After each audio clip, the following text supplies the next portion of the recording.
Met Gala, the carpet will probably already be over. But the reason I wanted to highlight this is because they're highlighting a lot of women this year, especially. They're getting recognized. So the question I wanted to ask you is, what women are you excited to see on the carpet? Well, I heard Billie Eilish is attending. I can't wait to see what she wears. I heard a rumor that Khloe Kardashian arrived in New York City this morning. So I'm hoping we get all the Kardashians at the Met Gala this year. Oh, I heard, and we were talking about this on our car ride to the Raptors, that Kim Kardashian is going to be showing up in the Happy Birthday Mr. Kennedy dress. I hope she is. And I don't know if anyone knows who wore that dress. It was Marilyn Monroe. It's a gold, beautiful dress. It's actually in the Ripley's Believe It or Not museum because it's like a $300 million dress or something like that. It's crazy expensive, and she has been rumored to wearing it, and especially her and Pete. Now I'm very excited to see if she's going to go separately, if she's going to go with him. Yeah. I'm excited to see what they're going to bring. Excited to see if Pete does come. I'm excited to see what Pete's going to wear. I'm very excited. Yeah. The one thing I'm really bummed about is Zendaya will not be there. Me too, because every single carpet that Zendaya's on, I love it. Especially everything that she's been doing with Euphoria and all those carpets. Yeah. She slays everything she does. Slay. She's a slayer. Slay, slay, slay, slay. Slay. Okay. Oh, this is me. Well, now that we're talking about the past, it's only fair that we talk about the future. So, where is she? Let's bring her out, guys. This is Miss Megan the baby. Megan with an H. Miss Meg. Can we get a little close-up on her? Look at her. Oh, my God. She is demonic. La, la, la, la. Yes, they spelled it with an H. La, la, la. Yes. So inside of her is a piece of sea glass and Damon Park's business card. She's got a BBL. No! She's snatched. Okay. And she also has her little candy. You forgot to talk about your candy watch. I did. Guys, I have 2 watches on today. So if you need to know what time it is, just hit me up, because I know So I have my candy necklace on. We have Megan, who has her candy necklace watch on. A big candy necklace family. And you have Donna, who also has her watch on. So Miss Meg's going to sit with us here. She will be born in the year. I don't want She will be born in the year 2069 on the date 4/20. April 20th. April 20th, 2069. Yep. That's when she will be born. But for now, we're just keeping her here in good spirits until she's allowed to be let out into the universe. She is demonic. Yeah, look at But coming up, we will tell you about the crazy weekend we had out in the Adirondack River. Don't go anywhere. Hi, I'm Megan. And I'm Donna. And this is the Sunset Show. Grab your low-rise jeans because we're taking it back to the 2000s. Let's go, girls.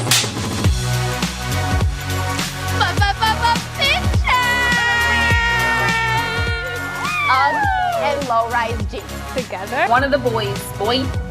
Sorry, it's my agent. He told me that you're canceled. Shebangy, shebangy, shebangy.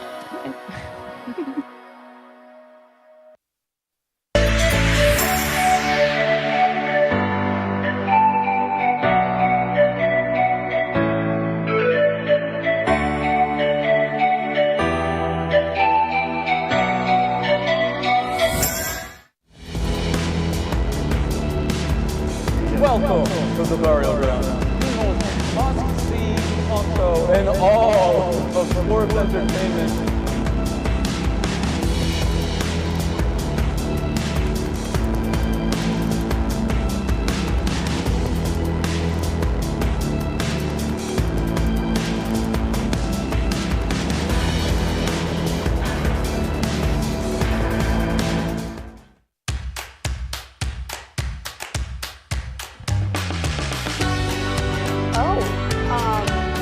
Welcome back to the Crown of Lake Show, where we talk about anything and everything going on in our lives and yours. Well, my birthday was November 13th, so it's been quite some time. I think at the end we saw him get up. I did that. I can't It's a winner, and I did bring you sweater for everyone. There you go! I know your dreams.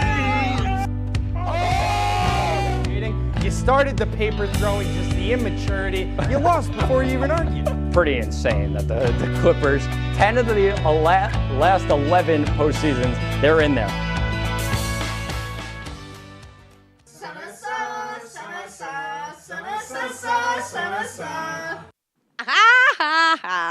Welcome back to the crazy mess that is Meg, not Donna. Donna's never Meg been a and mess. Donna. Nope. Most definitely. Anywho, so let's talk about what we did this weekend. First of all, we went whitewater rafting with the Outdoors Club this weekend. Thank you. Like, can we get a round of applause for John Custodio? John Custodio, great president of the Outdoors Club over here, took us. Yeah. And a nepotist. King of the Outdoors Club. We wanted to, a big shout out to him for taking the whole club whitewater rafting. It was one of the best weekends of my entire life. I know everyone that went on the trip, we all got our pictures back this weekend. And they were great. We were raging about it. We had so much fun. Yeah. Hayden over there, she got knocked out of the boat. Hayden almost died. Hayden almost really died, but it was funny. Like, good that, I'm glad that she's alive now, but like, it was, she fell out at the worst time. I didn't think it was funny. And now that she's okay. I was terrified the entire time. You could see it in my I had an eyes. awesome time. I would never go again. But, are you guys ready to see it? Yeah, we should probably just show you. Mel, roll it. Hey guys, I'm Megan. And I'm Donna. Welcome back to the Senasa Show. Hayden's back here. I love water. Today we went whitewater rafting. It was a lot of fun. Hayden fell out. Hayden fell out, almost died. But we'll have a few clips for you in a minute. Yes. Bye!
Wow. That was one of the best weekends of my entire life. I could not have thought of a better weekend to end college off with. Seriously. I could have. I was terrified. I loved every single minute of it, but the mean, fact that Megan could not fun. come with us. Yeah, we're mad John, about that. I'm mad that Megan couldn't come. She could have fit right in my little thing. Yeah, she would have loved it. And she would have gone. She could have taken my spot. She would have loved it, I know. Yeah. I did have fun. I was just terrified. I think you could see it in my face how terrified I was. Yeah, Donna kind of was a little bit overstimulated the I was really overstimulated. I don't think I said a word. No, she didn't say too much. No, she didn't say too much. It was okay. Hayden rocked out. Hayden did really good. She rode on the front of the boat, and then after she took a spin, she still wanted more. We're going for a swim. Yeah, she was like, let's go for a swim. And then shout out to Dubes. Dubes was a lot of fun. Yeah. She also rode down the river and everything in her little life vest. And shout out to Kim for recording all of that footage. Yeah. But we are missing someone here today. We are. That isn't with us. Yeah. And to share with all of our memories. Mm-hmm. So the best member of our crew isn't here. Yeah. And as he's not here, I have heard from buzzes around the studio that he has a message for us. Yeah, he has a little. We saw what we did over the weekend, and now it's time to see what Jack did. Our man Jack. Yeah. So, let's see. Roll the Mel? clip. This last week have been very interesting for me in the sense from the basketball game to the sad news I got on Wednesday. Around 7:30, our great VP of Prod, Megan Trivia, brought me some supplies like Gatorade, lottery tickets, some snacks, and a thermometer. Then others reached out. Then, what did I do at 9 p.m.? Well, I watched WTOP 10, of course. I watched news, and then I watched the Kinda Late Show. At about 2 p.m., I left for quarantine. After that, I really didn't do anything besides watch most of night news, which I normally work on as technical director, and I also watched OX5. After that, I watched Laker Connections, who gave me a shout out on the air. Then I watched Laker Baseball and WNO when they won, and I also and they also gave me a shout out on that broadcast. And then I watched lacrosse on WTOP 10, and they thanked me, and then they also shouted me out. Now on Saturday, I feel way better with no fever, and I would say, and my cough is getting progressively better. What I did today was I listened to baseball on my phone and watched WTOP 10 Women's Lacrosse podcast. After that, I had the worst potatoes I've ever tasted in my lifetime. And then after that was really it. Then at 9 p.m. I turned on entertainment news on my computer, and then I watched major discussions with Brian Roman and Jacob Bradley, also Melinda Mercado and Faye. I wanted to give a huge shout out for all the people helping me, asking me if they need anything through this difficult time. Those people are Melinda Mercado, Donna Bassell, Megan Trivia, Merrick Potaske, Lily Clark, Joe Plant, Jacob Johnson, Brian Rudman, Brian Scone, Jack Paradek, Aaron Valentino, and Zach Case. And everyone else who looked at my tweets on my COVID story on Twitter, Instagram post on my COVID story there, and my Instagram stories on my COVID journey. Thank you.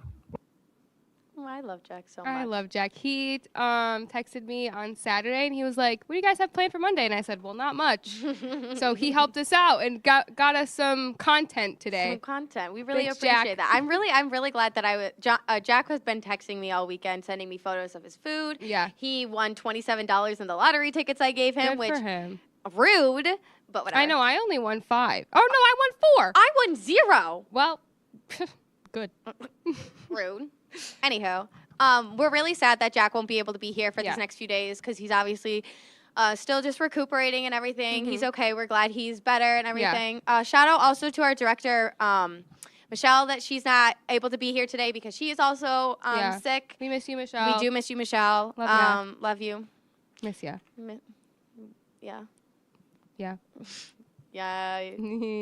Yeah. All right. Well, in a little bit, we will have the question of the day right when 2 seconds. We'll be right back. Yeah.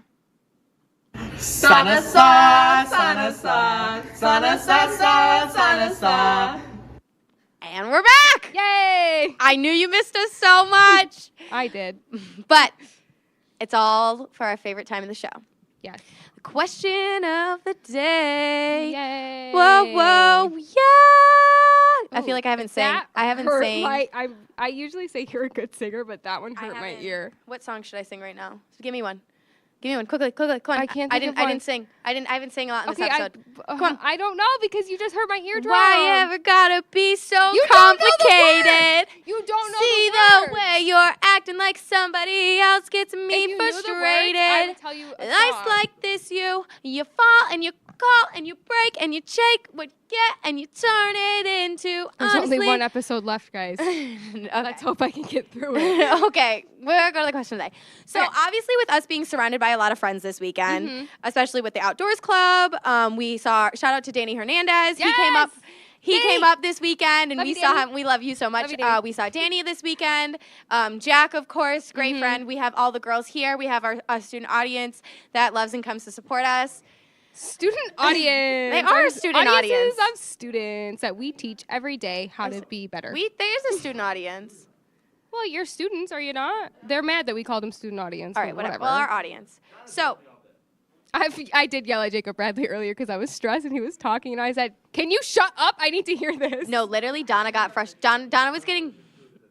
Donna was getting frustrated because she was trying to edit the videos, and I literally walked in, and Jill said, "Our friend Jill, turn the camera around on you. Turn it on on yourself. Hurry up, Jill. We don't got all day." There's Jill. Yeah. So Jill was like, "She's not in a good mood," and then she's like, "No, I'm not in a good mood." And then I was like, "Oh," and I turned around and walked my little butt right out of there. Which leads us into the question. Of the day. What makes a good friend? / what qualities do you look in for a best friend, for a lifelong friend? Would you like to start? Would you like me to start? You can start. Something that I look for, as we have become really good friends over these. My earpiece keeps falling out. I know, so because does these mine. glasses. Is no expectations. I think, especially in friendships, there's a lot of expectations to be great, to be 100%, to be this and that. And I think 1,000%. Yes, to be 1,000%. And I think sometimes, like this weekend, there was no expectations. We were all a bunch of group of people who just got together, and had fun. I had to have fun. Yeah. And I think that's really what makes friends. I think someone that's always there for you no matter what, and someone that you can just go to and like laugh with. Yeah. I think especially this weekend, shout out to one of my, okay, this is going off out of my ear. Oh. Shout out to my other friend, Alexis. Alexis Santos, she invited me over to a barbecue this weekend right after we went rafting. And there was, I met this kid who I don't know if I told you about this. He sings outside on the streets every single night, and I don't know who he is. And there was one night that I opened up my window and I screamed. I was like, "Hey, you have such a beautiful voice." And I startled the crap out of him.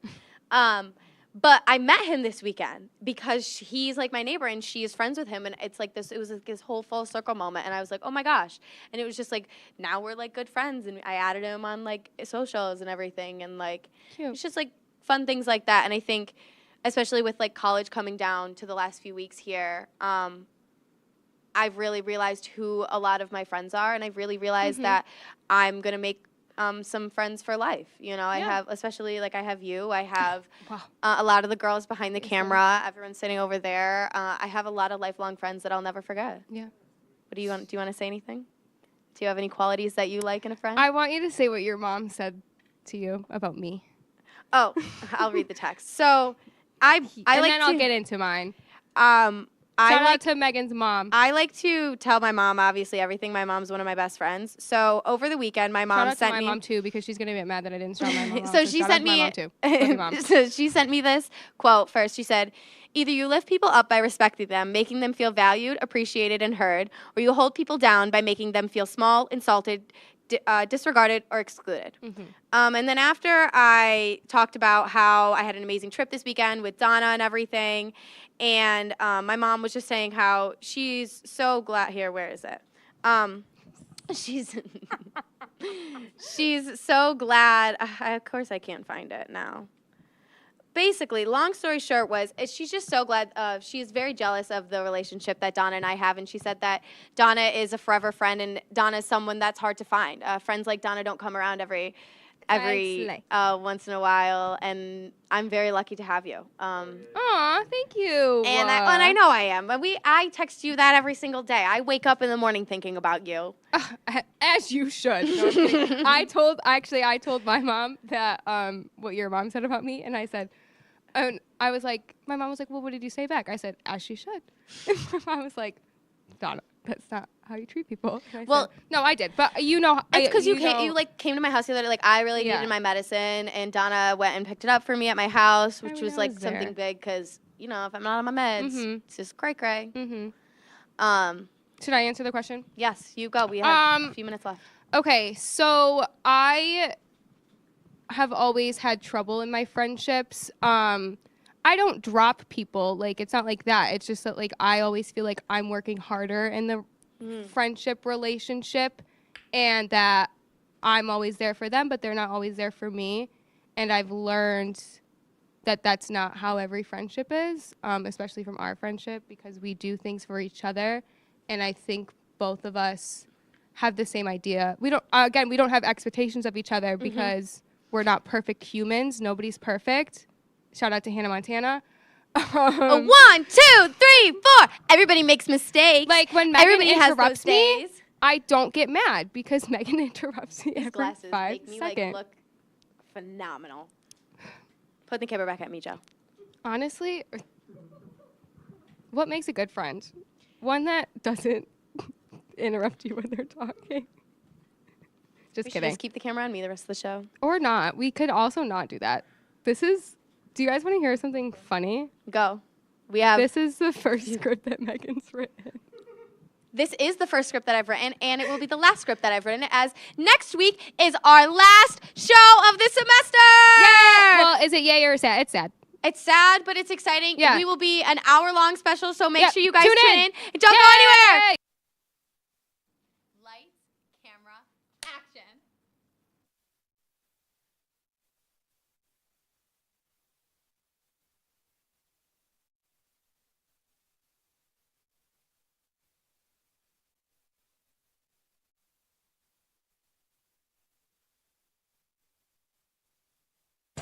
Get in, losers. It's time for the Citizen Show.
camera, action. Get in, losers. It's time for the Sunset Show.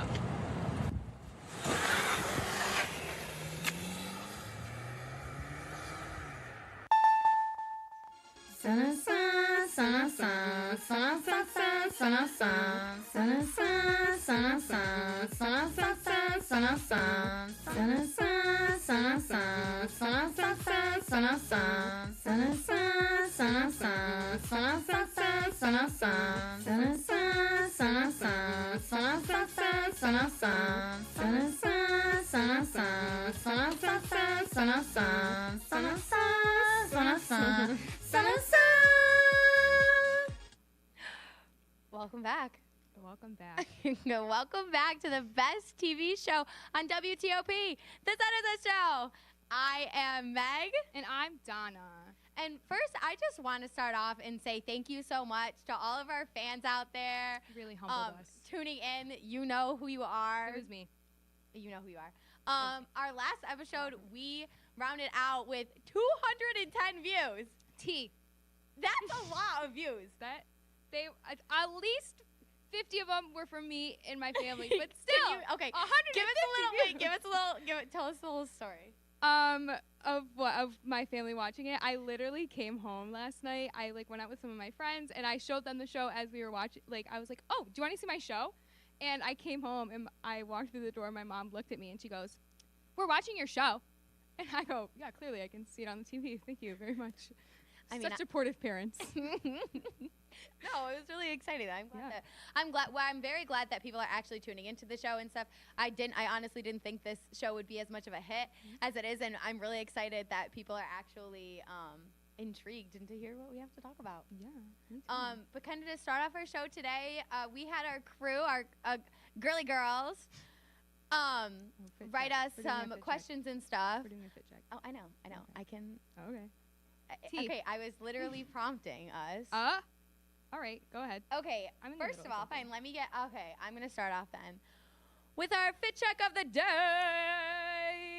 Okay, so I'm going to start off with, we'll start off with the little hat I have here. You can see this hat I got when I was in first or second grade. I have a hat just like that.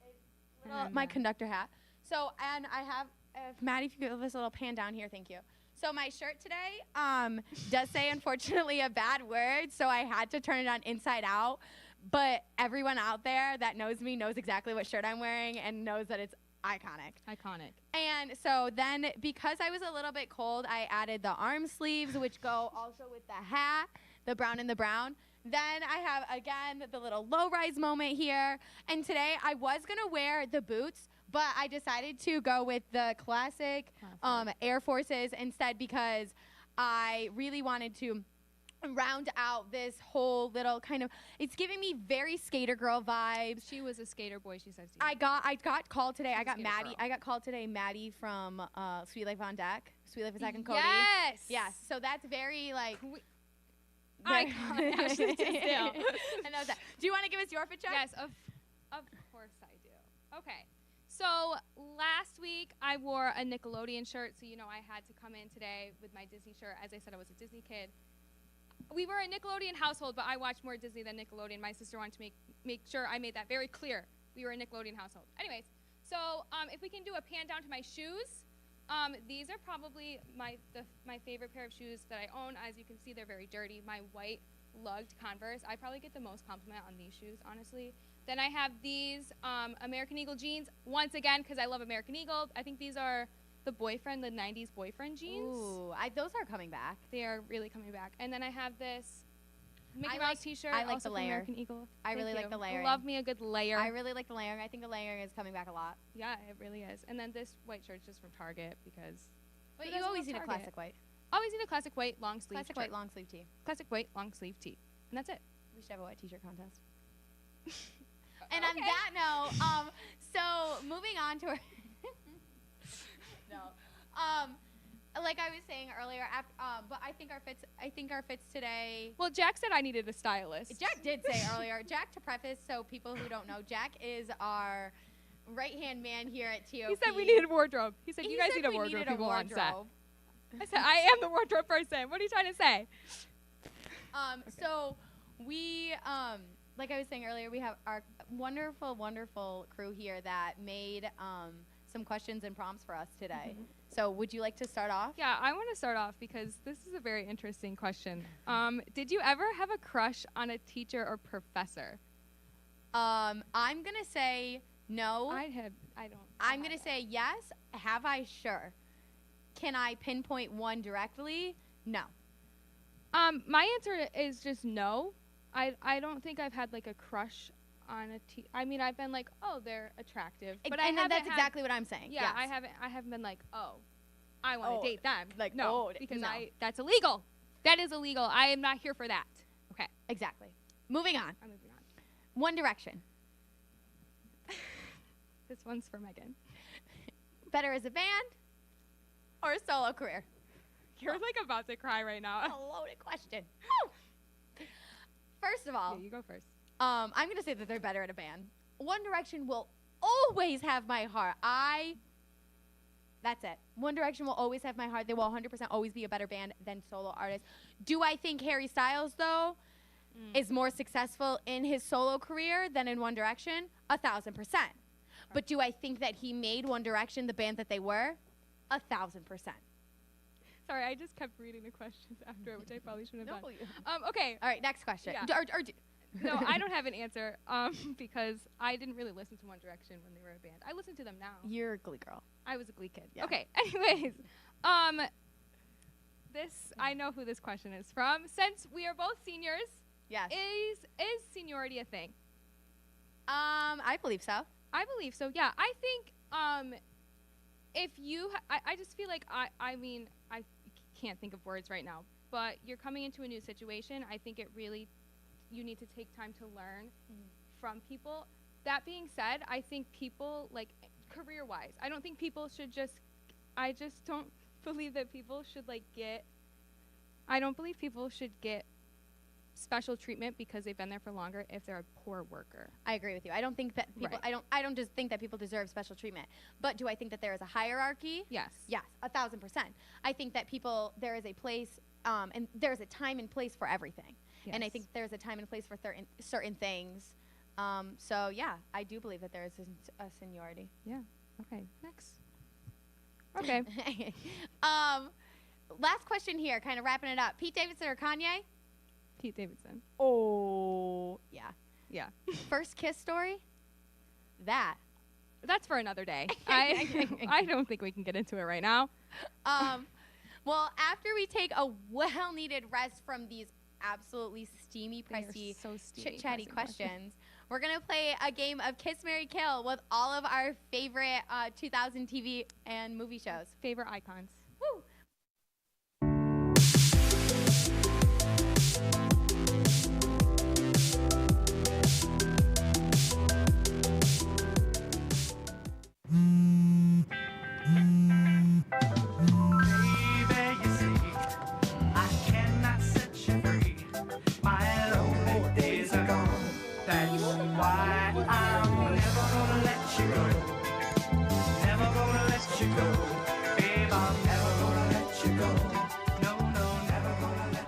Here you go.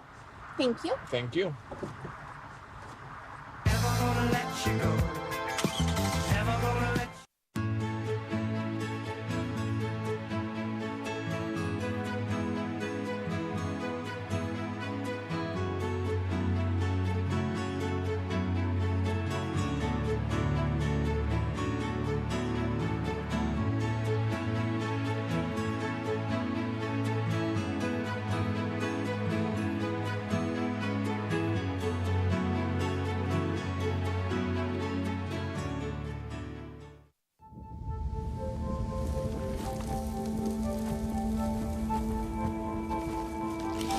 Eva Marie smoked 12,000 packs of cigarettes over 15 years.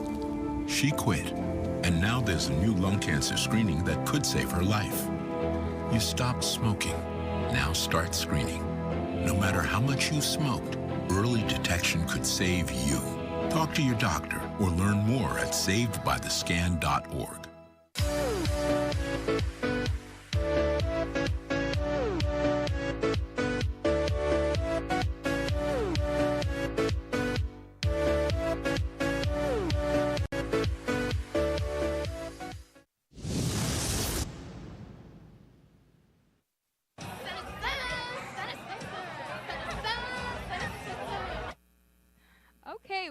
back to the Sunasa show. Thank you. Thank you. Before we get into this next segment, I just want to talk about that video. That was Megan's sister Jolie. It was her birthday this weekend. Yes, we took her out in the town here. Who's we? I did. I was there. You were there, but I took over. I love her voice. When I first met Megan, Megan has immaculate vibes, and I never thought I would meet anybody like Megan, and then I met her sister, and I had an instant connection with her. Everyone who met my sister this weekend was literally like, we are scared of you two because there's not only one Megan now. There's two of them. She walked into that room, and she was like, I am here, and I said, and this is Megan's sister. Nobody needs to introduce me. I already know. It's a little scary. Yeah, but I love her. Love you, Jolie. My love new you, sister. JoJo. Okay, now let's get into it. We are gonna play a little throwback game from middle school, everyone's favorite middle school game. Kiss, Marry, Kill, with iconic movies from the 2000s. We have 3 different categories for 3 different queens. Icons. The first one we have, first queen, Amanda Bynes. Amanda Bynes. Ooh, love that. That little. The first movie. This is the movies. We got She's the Man. Yep. Sydney White. Yep. What a Girl Wants. Okay, first of all, let's talk about She's the Man. Let's keep it here. Okay. Okay, She's the Man. Probably my favorite Amanda Bynes movie. I agree. Yeah. 1000%. 1000%. She, I think, is the everything of femininity and this thing. She breaks all of the feminine boundaries. Okay. Yeah. That's what I'm saying. I didn't know where you were going with that. Yeah. She breaks all of the feminine boundaries in this and everything that you thought a woman was. Broke it. All of it. Out of the window. Yeah. Next movie. Sydney White. Thoughts? Sydney White, not my favorite. I think it's a good movie. This is my thing with like these movies is her dad was a single dad, and the only reason he was a single dad was because the mom died. And that really irks me. Every single movie, always, if there's a single dad, it's because the mom died. But if there's a single mother, the parents are divorced. So a father, like, we don't need to get into this right now, but that's just what I think. Sydney White, a great movie. Her mom went to the same college as her, and she was trying to get into the sorority. She got into the sorority, whatever. It's very cliche. It is a very cliche movie. Cliche. I like it, though. Another Amanda Bynes classic. What a Girl Wants. What a Girl Wants. What does a girl want? Actually, quite funny. I haven't never seen this movie. Okay, I didn't either, so I watched it the other day. I looked up a summary of it, and I honestly low-key boring. Bored. Okay. It bored me. No everything was in the Bynes. trailer for me. Like I watched the trailer of it, and I was and you like, didn't have to watch the movie. Exactly, and I was like, oh, I feel like I had gotten a sense of what it was. Yeah. So final verdict here. Kiss. I'd give a kiss to Sydney White. Yeah. Let's kill. I agree. Let's kill What a Girl Wants. Yep. And then Marry, She's the Man. Of course. I 100% agree with that answer. Okay. Moving on. Clap for us. Thank you. Thank you. We need a sign that says applause. Okay, next category is Queen Lindsay Lohan. I love Lindsay Lohan. We know you love Lindsay Lohan. She is my icon. I am just an icon living. Stutter record label Misfits just did it. I don't know what you're doing. Okay, so the movies for what's her name? Lindsay Lohan. Mean Girls, obviously. Freaky Friday. Okay. Confessions of a Teenage Drama Queen. That's my favorite movie. Confessions of a Teenage Drama Queen is my favorite movie. No, I'm a Mean Girls girl. It is my I almost wore a favorite Mean movie. Girls shirt today, but I didn't. Why? Because I don't really like it. I really should have, but I like. It's okay. It's okay. It's okay. It's okay. Okay. I love Mean Girls. Freaky Friday also. Oh my God. Love that movie. Lindsay Lohan in Freaky Friday. The fashion. I mean, just look at that. Cover. Look at the cover. What is she is wearing? Okay, tell me that is not 2000s everything, and tell me everything in that photo is the not ultimate coming back today. The score of that movie. The ultimate, really. Do you know the song? The Lindsay Lohan song that she sings, and when she's like, "Don't want that song." Yes. Yeah. I was saying, "Don't wanna go up. I wanna get out. Hey, take me away." Wow, that was really impressive. Oh, she knows the whole thing. Away. Okay. And Confessions of a Teenage Drama Queen.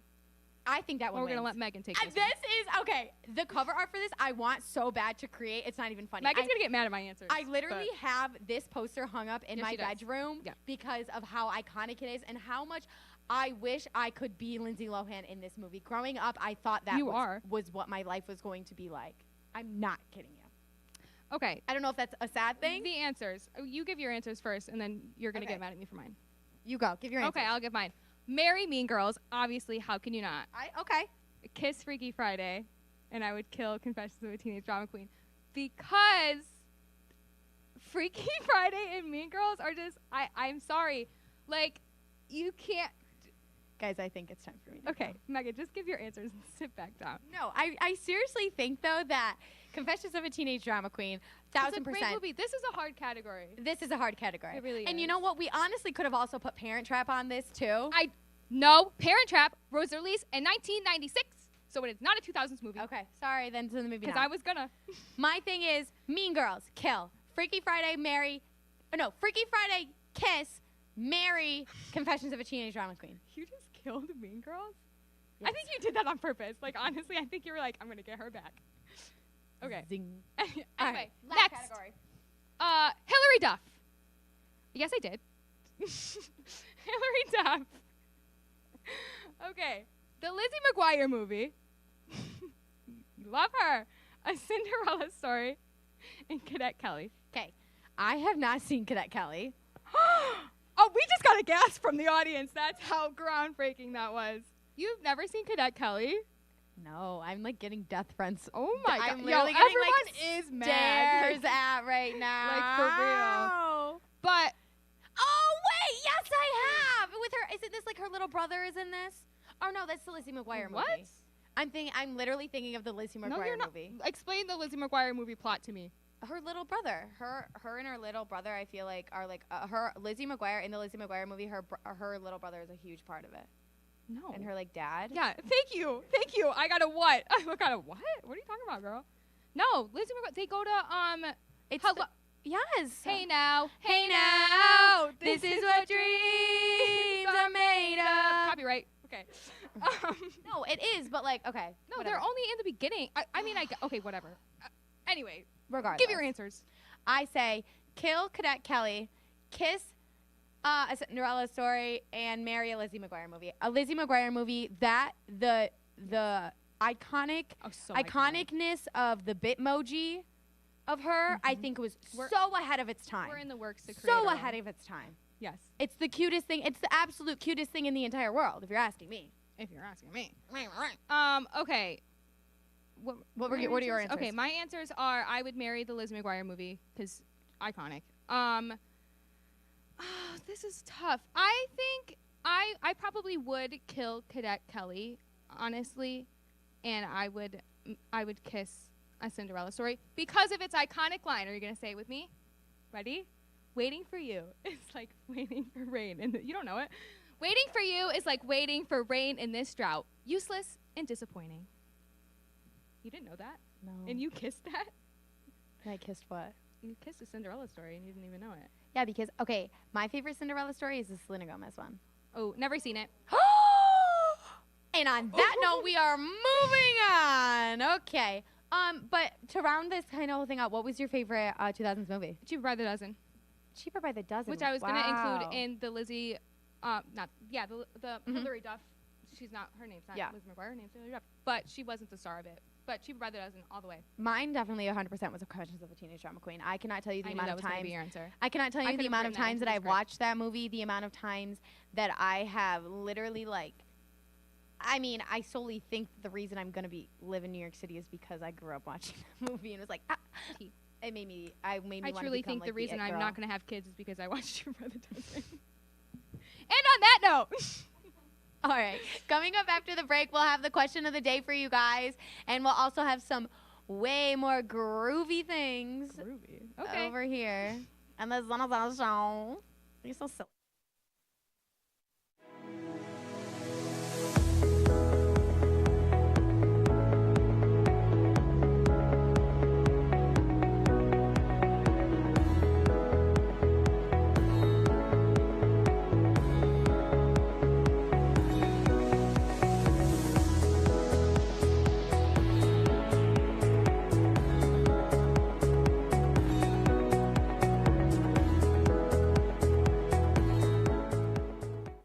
job looks perfect. It says you need a high school diploma. You got one of those, right?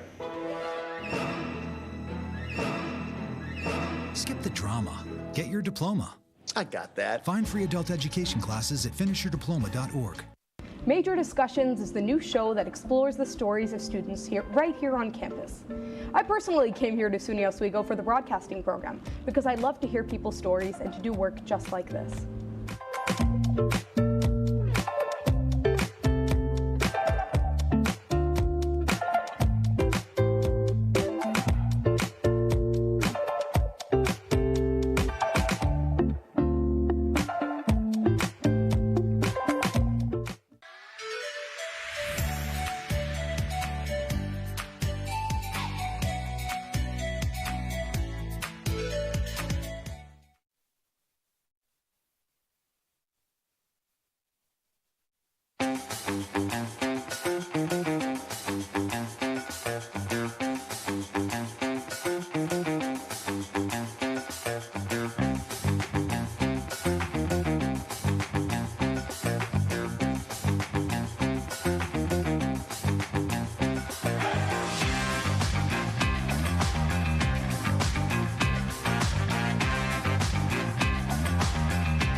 Sing the song, sing the song, sing the song, sing the song. That's perfect. Yes. That was awesome. All right, welcome back to the Sunasa Show. If you didn't know who that iconic man is, it is Jason of Wanzones Calzones. Yes. Okay. I think recently, especially, he's been trying to make his way here around campus. And I feel like I see him everywhere I go. But you know who his favorite people are? Who? The people of WTOP. Oh, of course. Absolutely loves us. He does really like us. And I can give you some tea here. I think a WTOP calzone is in the works here. Yes. Maybe, possibly. Yes, it is. Yeah. Should be named after us. So, for any of you newbies out there tuning in tonight, you know, and you know who you are. We do something at the end of the show where I ask some super silly questions, and we like to discuss and give some advice. Sometimes these questions can be serious. Sometimes they can be funny. I think this at the end here is where we really like to show our true colors and This is really where we like usually to fight. Yeah. or not. Our question right now for today is it okay for a girl to ask a guy out? T. Yes. Okay, explain. Oh, okay. Well, answer is yes too. Like, but why not? Like, why wouldn't it be? I think the reason that this was question. a question for me is because I think, especially in today's climate, it's very, it's very stereotypical for guys to ask a girl out, and I think it's also very stereotypical for girls to think that guys are gonna come around to them and ask them out, and then they get disappointed when they don't. Yeah, I agree. A hot take here is I feel like the person who pays for the date shouldn't always be the man. I think if the girl asks the guy out, I agree. She should pay for it. I agree with you 100%. But at the same time, it's like, but why aren't you paying for me? Yeah. It's like, why aren't you paying for me? No, but I guess we are hypocrites. We are. Welcome to the club. No, but I definitely think that it is 100% okay for girls to ask out guys. I wish that it was actually more acceptable for girls to ask out guys, because I think a lot of the times when girls ask out guys see it as aggressive. Guys see it as girls being aggressive. Yes, 100%. I think it's guys seeing girls trying to come off too strong, because guys see that as a prideful thing. I think they see that if a girl is asking them out, they're losing their pride, because they need to be all big in the relationship, and they need to be the one that takes control. Okay. I mean, those are all the experiences that I think I'm a very, you know me, I'm very outgoing. Yeah. Clearly. Really? I never knew. No, and I think I tend to, anytime I want to go out with a guy, I think I'm very out there. I'm very willing to put myself out there, and I sometimes I have a story. I get backlash from it, and I think it's not because of me. I think it's because the guys are threatened. Okay. I have a story. I want to tell it of when not my first boyfriend, but like my first real high school boyfriend. We were talking for. Can we name drop? Can I name drop? Do first name, because I'll know who it is. His name is Ryan. Okay, yep. Okay. We went to high school together. He was on the track team with with us. as With us, well? yes. Okay. Anyways, so he was like taking a while to like ask me out. So what I did is I texted him the lyrics to "Gotta Go My Own Way" from High School Musical, and he thought that like I wanted to like stop talking to him. So then he asked me to be his girlfriend.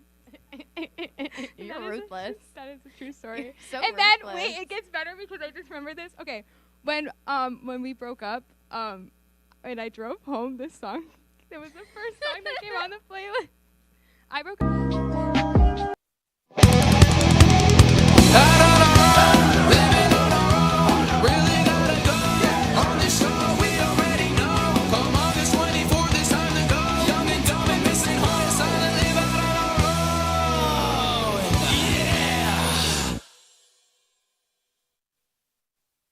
Hello, Oswego. Welcome back to the best show on WTOP 10, out on our own Oswego OX5 Season 2. I'm your host, Zach Nussi, alongside my co-host, Just. This is the show that gives you all the tricks, tips, and skits Oswego has to offer. And if you enjoy this episode, there are others just like it on WTOP 10's YouTube channel. And if you just want to see the clips we do outside the studio, you can go to my own personal channel, Nussi96. So, Just, the weather's getting warmer, the days are getting longer. How are you enjoying this spring weather? Oh shoot, well honestly, I'm enjoying the spring weather by, playing basketball outside now. Like, that's one of my favorite parts of starting the spring, playing ball outside. Like, just enjoying the fresh air while I'm playing basketball. And also biking. Make sure y'all get y'all bikes from Bike Share because they have a lot and gas prices are getting high. So you're gonna need to get out there, get your bike, get active, and it's better for you anyway. Yeah, so I know for me, I've been going on walks in the morning, and I've been playing soccer with Cletus in the mornings, or not in the mornings, but during the day we'll go and play some soccer. So not only is it getting warmer at this point, but the semester is historically the hardest during this time. So Just, what are some struggles that you're going through at this point of the semester? Honestly, I'm just trying to stay on point because I'm in organizations with 2.5, and I'm trying to stay on point with all my schoolwork. So I'm gonna be doing a paper this weekend, and I'm gonna do some work after this actually. So I'm just trying to keep up with all my work, and so I could just tough it out, honestly. Yeah, I know this is the time of the semester where everyone is scheduling for classes. I know I've been having a very rough time doing that, on top of just handling the classes that I'm already in. And then I'm also starting a new job this week. My dog is actually coming up, and I'm gonna be watching him for 2 weeks when my parents are in Florida. Oh, nice. Yeah, it should be fun. I can't wait to be going on morning walks with the dog. And a way I've been trying to de-stress is by going to open mic night. Me, Just, and a bunch of OX5 crew members got to go last week, and we really did enjoy ourselves. So please enjoy this week's edition of I Try Things.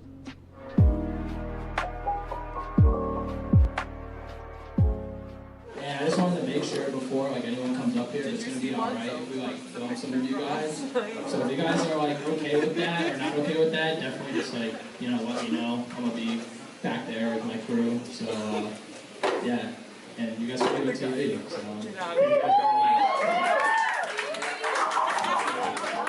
Yo, so I don't know if you guys no of you have seen me on camp, but my name is Ricky.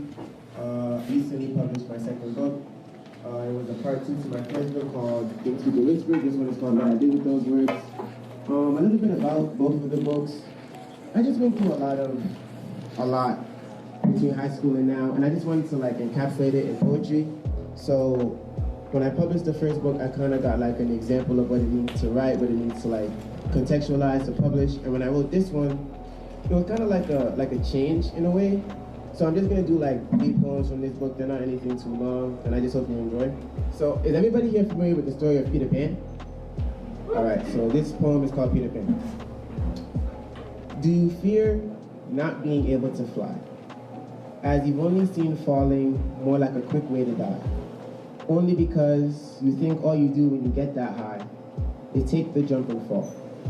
Well, what if I told you that you've been making the wrong call? This time, you're more hollow. This time around, you'll float the moment your feet leave the ground. Now, I know this probably sounds crazy, and I'm not some kid in all green, but I still want you to come with me, and all you need to do is believe. You won't have to worry about that old Captain Hook in this book. No. You can trust. This time, you have that pixie dust. That this time you believe, and I believe in you too. that this time around, the legend is all true. You'll find Neverland, and unlike the Lost Boys, it won't be so lost for you. You won't even be confused, because I will have found you. Thank you.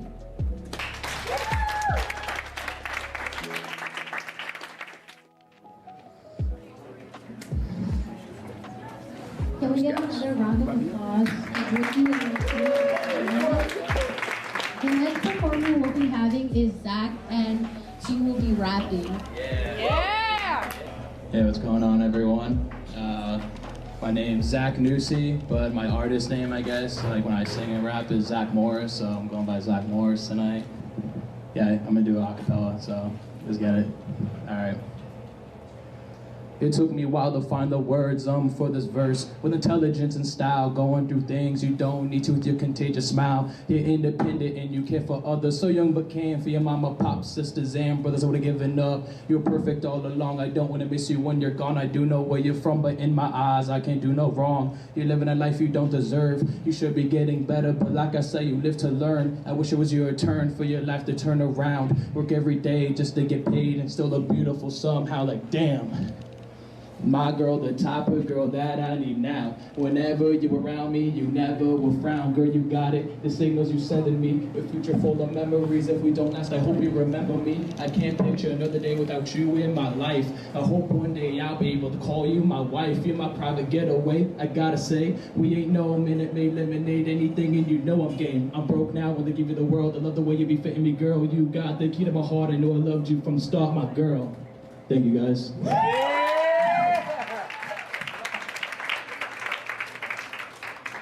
Another round of applause for Zach. We got bars. He got bars.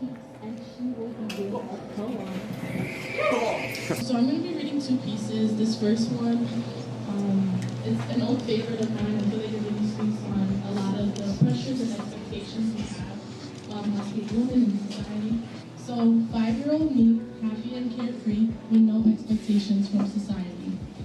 13-year-old me, struggling to be seen because society believed I didn't meet their definition of beauty. 16-year-old me, scrolling down my timeline, wondering why my curves don't look like hers. Looking in the mirror, feeling on my figure, using angles to portray a body similar to somebody. Makeup to cover perfections that society defined as imperfections. Looking down at my thighs and wondering why they're so wide. Wanting to take the attention away from the absence of my hourly glass shape. Using filters to impress a stranger, self-esteem in danger. Even with all the likes and followers, who was really there at the end of the night? While I lie in silence, wondering why don't I feel good inside? The process of loving me required for me to set myself free from society's expectations and standards of what beauty should be. 20-year-old me, happy and carefree, learning to see life for what it is truly meant to be.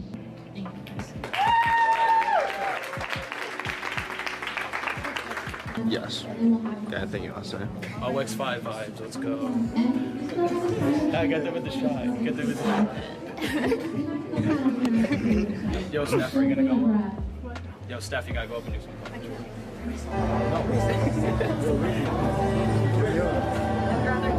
No, you can go. Should we start shouting your name?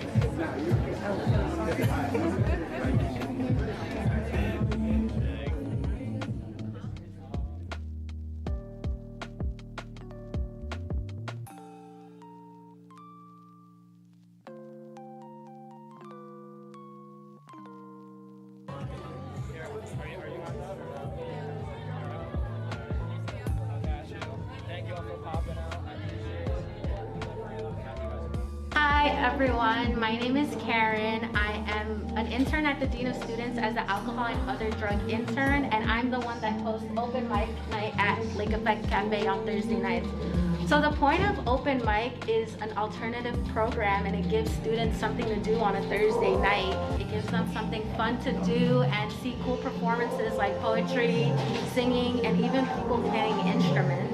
My favorite part is seeing everyone come back and like regain their gain more confidence every time they keep performing, and the smile that comes into their face every time people applaud them at the end of their performance and acknowledge them. So that's my favorite part.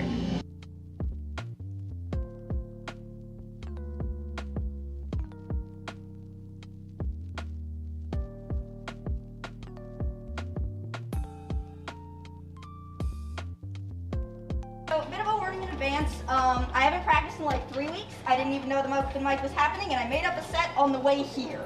So we're just gonna see what happens.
Pick up the ice.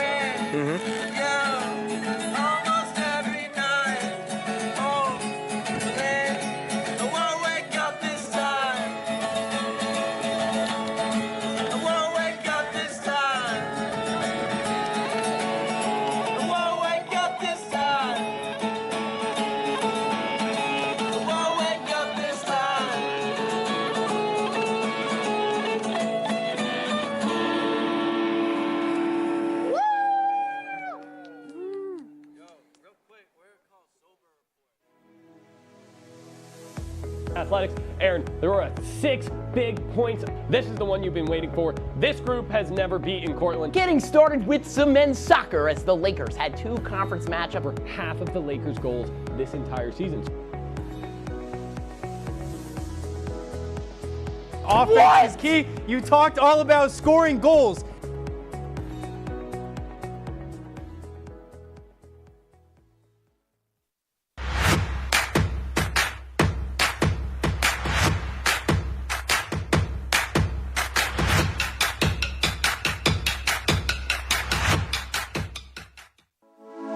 Good evening and welcome to WTOP 10 Nightly News. For the governor race with a strong lead, former Governor Andrew Cuomo is... Barlow announced the completion of a large building mural in downtown Oswego. The renovations on the Hewitt Union Building, turning it into the new Hewitt Hall. And as we move into tomorrow, that rain is going to be in our area. Moving to the Diamond now, as Sweet Caroline got a lot sweeter last night.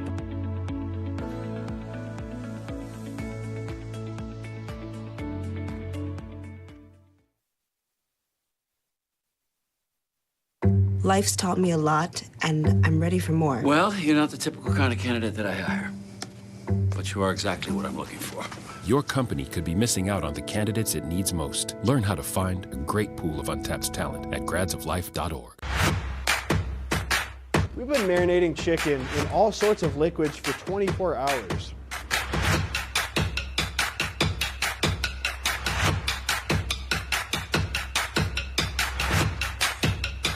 These are vitamins and minerals and things that you need, nutrients.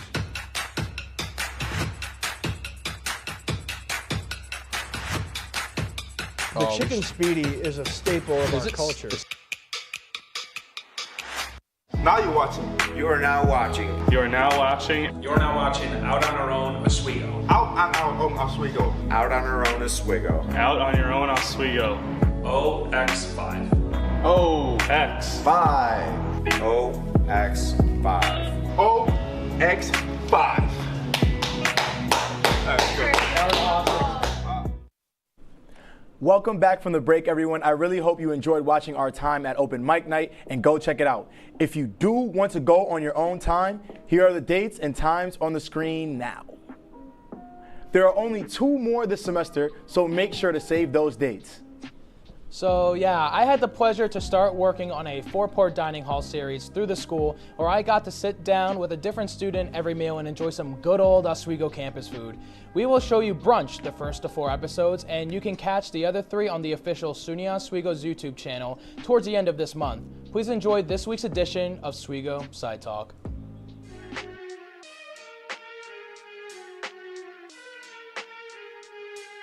Hello everyone, welcome to the first of 4 episodes we're doing on the Lakeside Dining Hall series. Like I said, I'm Zach Nusi, and I'm alongside a good friend of mine, Melinda Brancato. She's a freshman here at SUNY Oswego. So Melinda, share a little bit about yourself. Oh, I have a lot to share. So, I am a freshman here at SUNY Oswego. I'm from around the area. I'm a triplet. I have 2 brothers, one of which actually attends here as well. I am currently studying public relations, but I was previously a biology student. Didn't last very long, wasn't for me, but we have a lot of great services here. Career Service Center is one of them, and they really provided me great resources to find my path as far as majors goes. I serve as the Director of Public Relations for the broadcasting station here, WTOP 10. I also have an original production with my friend Vega, and it is called Major Discussions, where we share the student stories here on campus. We have a lot of fun with that. I try to get really involved. This coming fall in 2022, I'm going to be the Assistant Event Director of the Media Summit. Wow. Which is super exciting. It's a big deal, yeah, as a freshman too, huge. big deal. I'll be a sophomore then, but I am just thrilled to be really part of this campus and immerse myself within it. Oh yeah, that's awesome. This is an ideal freshman that everyone should be like super involved, on top of it. Just a great person overall. I'm so happy that we get to sit down and eat some food and talk about food. Let's go get some right now. Oh yeah. You hungry? I'm starving. Yes, let's go get some food.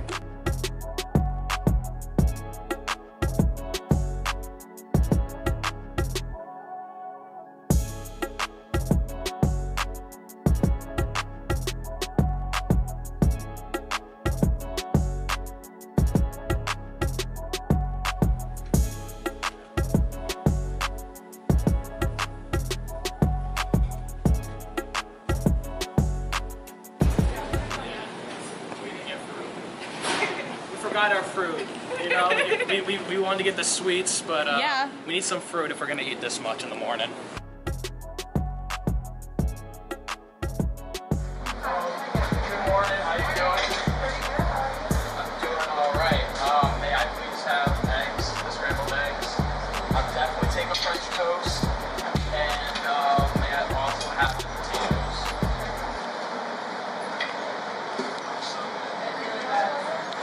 Anything else? No, that's gonna be it. Thank you. I'm gonna have the same thing, but can you add some coffee? Same thing, sounds good. Oh yeah. I do not drink coffee in the morning. No. I'm not a coffee person. Really? Yeah, I live off the natural energy. Fair enough. Yes. What's your drink of choice in the morning? In the morning, I go for some orange juice. Some orange juice? Now, how do you say it? Do you say orange or orange? Who says orange? I've heard you say orange. What? Couldn't be me. I think I'm gonna try some mandarin cardamom.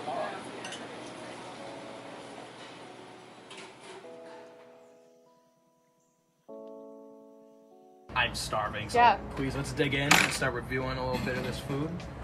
Start out with my honeydew. You can start with the honeydew. I'll start off with a very big, nice, juicy grape.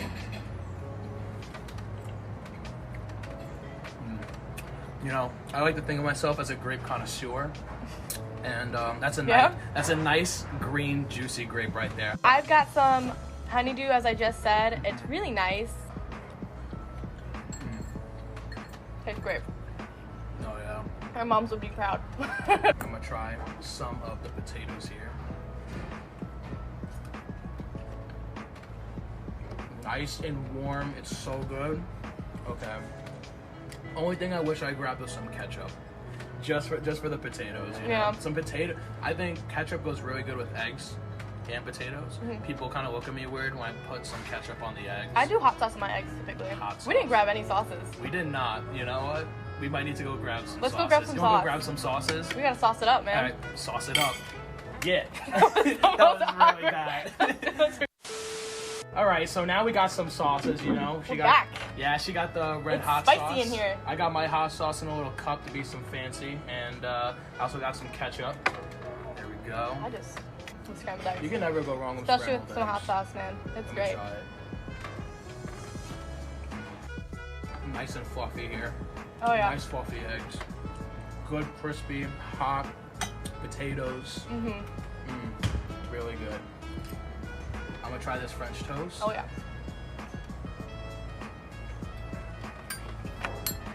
Get in there, man. That's some good stuff. What a great Sunday morning to just sit down, have some good breakfast with a friend here in Lakeside Dining Hall. Yeah. Like, come on, this is beautiful. The dining hall is such a great way for people to connect all of the time. I mean, I've met most of my friends first week here, first semester. I would just go up to people. I'd go, hey, I like your shoes. Yeah. You sitting with anybody? No? Cool, you are now. Yeah. If they're okay with it. No, obviously, yeah. No, I remember I actually met a good portion of my friend group when I was a freshman here at the dining hall. You know, you kind of like, you just meet one person and they're like, oh, I met this person. We're all going to, and then they're like, oh, this person met that person. And we all just come down together, sit at a long table, and what better way to bond than just over some food, Exactly. You know? The dessert portion? Desserts. Okay. You got to unwrap yours. I have a little double chocolate muffin here. I have a nice That is Cinnabon. massive. That is, I'm not going to lie. And they have so many. Yeah, I don't think I'm going to be able to Every finish Sunday this. they have one of those here at Lakeside. I don't think, yeah, like, it's definitely going to taste really good. I just will not feel good if I ate it. You know, that's way too many calories for me for the rest of the day. I'm going for it. Okay, ready? Cheers. They're really good. I might need to finish this whole thing. If you don't, I'll be disappointed. No, it's fine. I mean, it's fine because we got the fruit, you know? So it's PEMDAS, it equals out. Like, Math isn't my strong suit, but I don't think that's how that works out. well, yeah. I'm like... So Mel, you are a commuter here at Oswego, and then you were also born and raised here. So two-part question for you. When it comes to parking here on campus and being a commuter in general, how does a school accommodate for that? And then is there anywhere here in Oswego you think people should come see or visit if they're here at all? Yeah, absolutely. So as a commuter, like you said, I have to drive a car. I got to go back and forth somehow, right? There is a commuter lot, and it's pretty vast. There's a lot of different spaces there. Ranging kind of from like George Washington Boulevard to around Shinneman, Marano campus, around there. And what's really interesting too is because I'm a freshman, a lot of places don't offer commuters like for freshmen. Like you cannot have a car on campus. Same with the residency, and that was something I looked into heavily as well. Because I didn't just go here because I'm from here. Yeah. A lot of people do assume that. I came here because it offered what I was looking for in a college. And it did happen to be close to home, which was nice because I can still see, you know, my dad whenever I need to, you know, and I'm very close with him, so that plays a factor. But as far as schooling goes and accommodations, they do have parking options. Regarding where to go. Okay, yes. So my favorite place to go, especially when the weather is nicer, is Brightbeck Park. Brightbeck Park. I would take my bike and I would just go across Brightbeck Park. You have the lake right there. They really have some great like fire pits during the summer that you can rent, and it's really not that expensive to rent. Although you also don't necessarily have to. You can still sit in that area. They have glass walls, and then there's rocking chairs, and you can just like kind of relax and look at the water. They also have a new splash zone, so if you have younger, you know, people around, I mean, college-age kids maybe aren't going to the splash zone, but... Yeah, there is a basketball court right there also at Right Beck Park that I've actually utilized quite a bit. I'm only a few blocks from there. And that was newly done in the last, like, couple years. Yeah, so. The basketball court, they also, I'm pretty sure there's mini golfing too, right there. Yes, yeah, that is also a new addition. It really is a great area, and like I said, it's college town. We have a movie theater, like, right on West 2nd Street. If you want to just, like, go on the weekend, or maybe if the weather's like this, you can really check it out. Well, thank you very much, everyone, for being a part of the Lakeside Dining Hall series. This has been the first of 4 episodes. I want to thank you, Melinda, for being a part of it. This was a great way to start the day. Thank you for having me on. This is going to be major. Yes, it will be. Shout out Major Discussions. Shout out OX5. Thank you for watching. We'll see you next time. Okay. Yeah. My arm didn't get in your shot. I didn't mean to. Nah, that's fine. How did that look, Matt?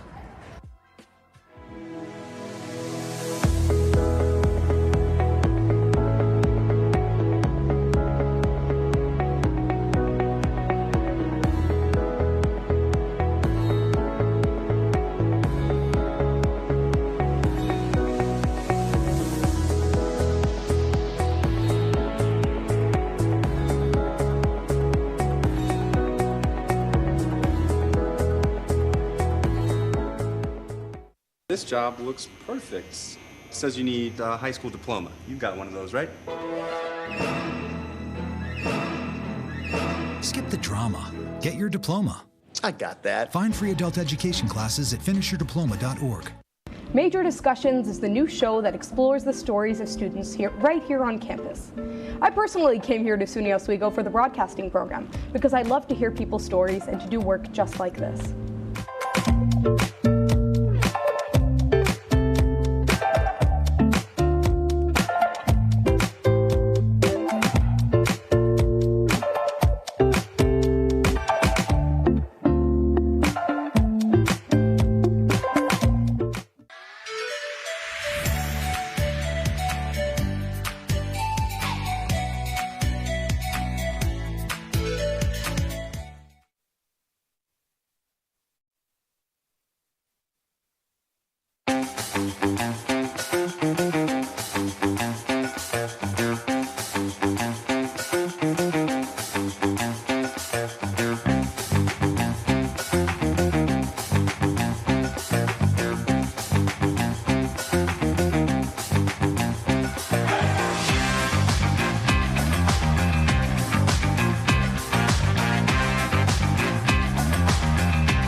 As you all see, Justin and I have been rocking some Wanzone Calzone pickup or delivery bucket hats this episode that by the time you're watching this are most likely all sold out. I've been working closely with Jason to create and promote the bucket hats. Shout out my good friend Matt Hernandez, who is the AP on OX5 and helped take all these great photos on the official Wanzone Calzone Instagram account. Yes, indeed. It is now time to share with you the winner of the free Wanzone's Calzone pickup or delivery bucket hat. Drum roll, please. And it is Thomas Calforella. Congrats. I hope you guys enjoyed this episode of OX5. Please tune in April 21st for episode 4. See you in 2 weeks, Oswego. Yep.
Hey, how's it going, everyone? Welcome back to the 6th and final episode of Out on Our Own Oswego. If you're a first-time viewer, welcome. Definitely after you watch this episode, go check out last week's on WTOP 10's YouTube, or if you just want to watch the clips, go on my own personal channel, Nusi96. Yeah, the show before Thanksgiving, we got to watch a day in the life of Zach Nusi Skit, our host here, and I got to show you guys a 2.5 event called Skate for Victim. Yeah, it was a great episode, but now we're back. Our finals week is creeping up really quick. Just, how's this upcoming week looking for you? And what are, some things that you're doing to try help succeed in the end of this final semester? Definitely this finals week is looking pretty busy for me. Honestly, I believe I have like 5 finals. 5 finals. And plus, also after that finals, you definitely gotta pack up to leave back home. So I know, of course, I live off campus, but so I have a little bit more like, time to pack and stuff. But it's been honestly a really busy week. I'm a little stressful week, honestly. Yeah. But I've definitely been handling it the best I could. So.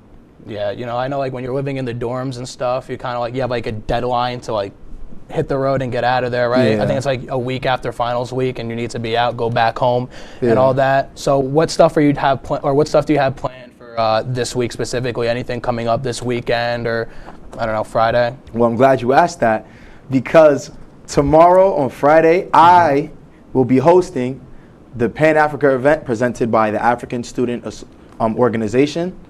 And that's going to be starting probably around 7. So he's definitely going to come out, have some dances.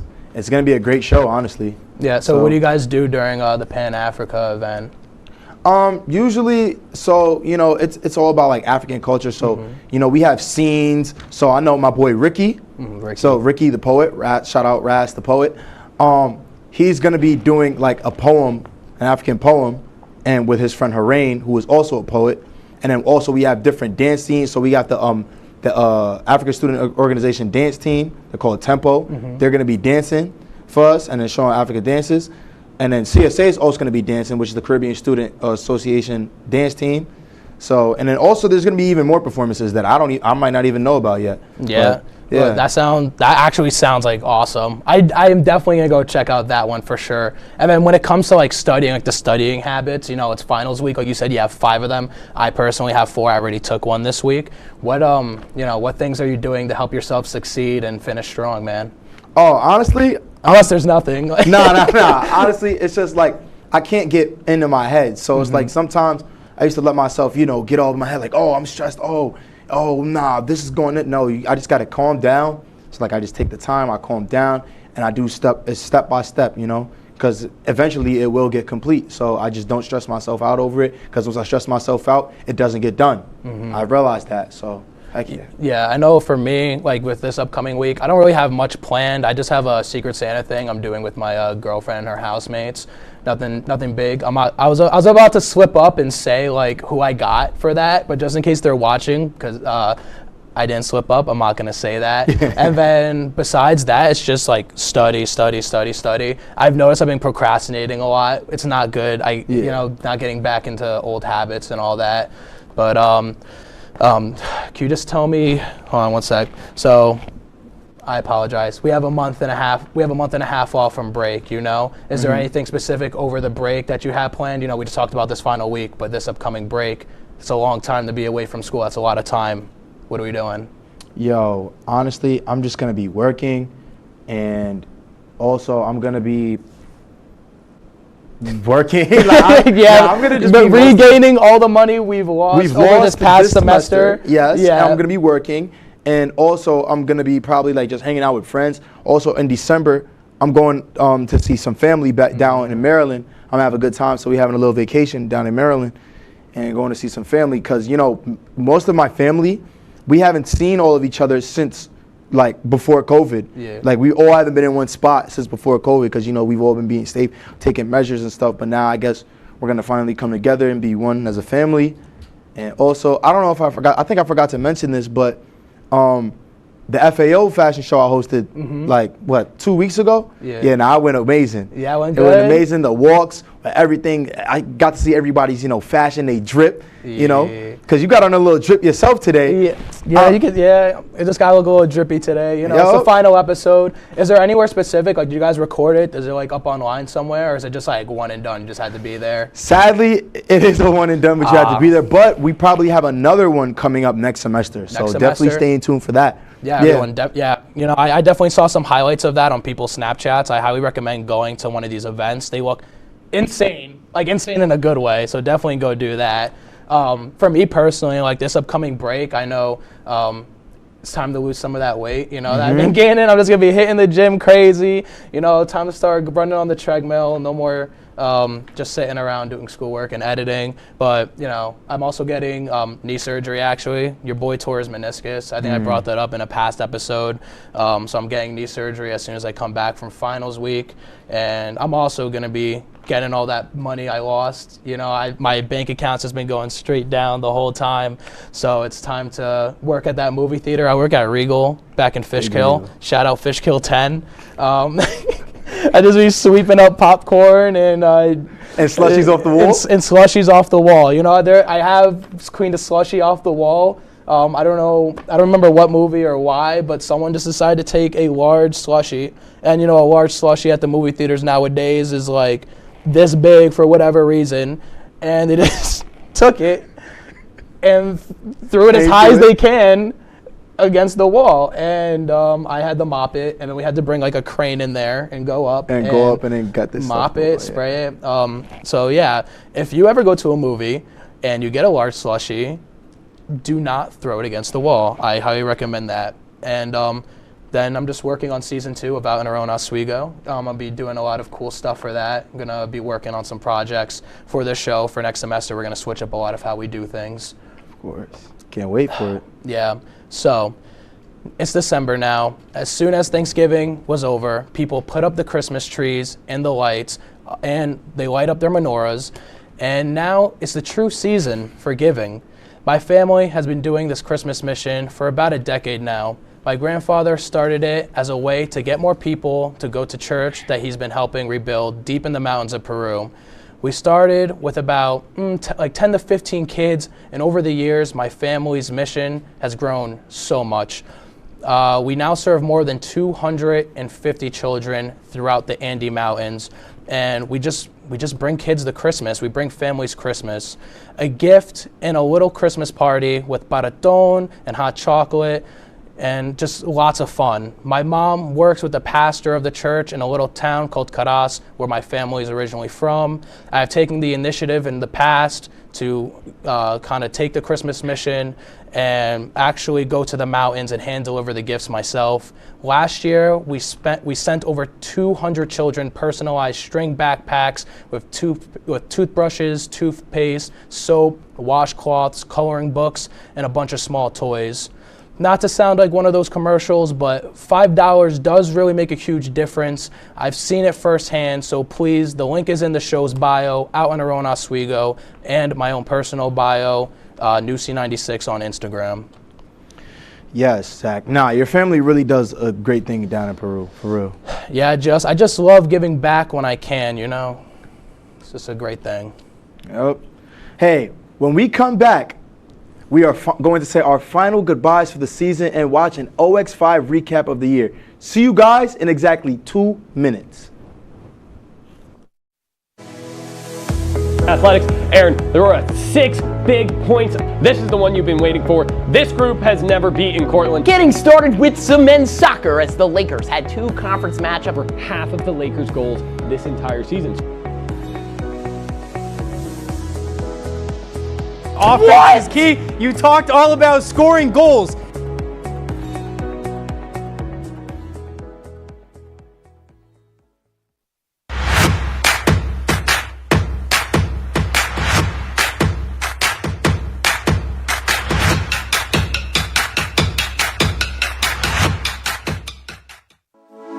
Good evening and welcome to WTOP 10 Nightly News. For the governor race with a strong lead, former Governor Andrew Cuomo is... Barlow announced the completion of a large building mural in downtown Oswego. The renovations on the Hewitt Union Building, turning it into the new Hewitt Hall. And as we move into tomorrow, that rain is going to be in our area. Moving to the Diamond now, as Sweet Caroline got a lot sweeter last night.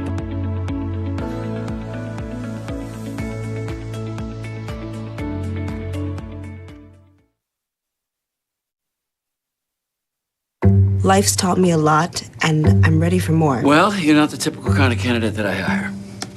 But you are exactly what I'm looking for. Your company could be missing out on the candidates it needs most. Learn how to find a great pool of untapped talent at gradsoflife.org. We've been marinating chicken in all sorts of liquids for 24 hours.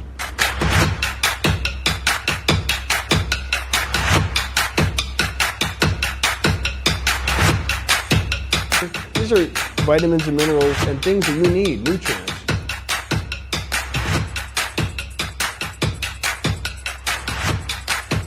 The chicken speedy is a staple of our culture.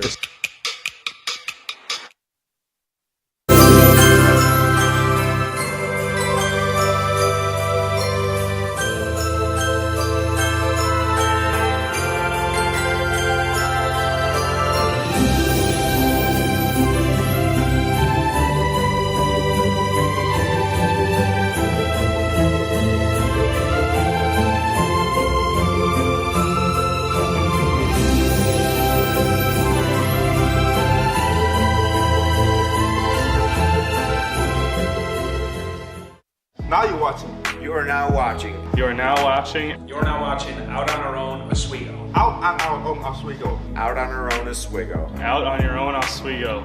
OX5. OX5. OX5. OX5. That's good. Welcome back from the break. We missed you a lot.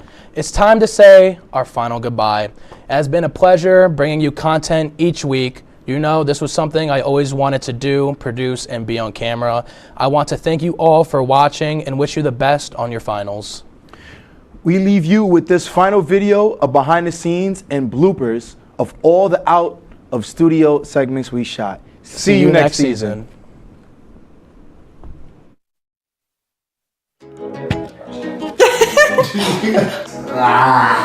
Hey guys, my name's Joanna. Hey guys, my name's Joanna. I'm Zachary Newsimo. I'm Justin. We're bringing to you an original. Hey guys, my name's Joanna. I'm Zach. I'm Justin. Ready? Yeah, you go again. It's all about Oswego tricks, tips, and skits. You can catch us on WTOP. It was so good! It was so good! Yeah.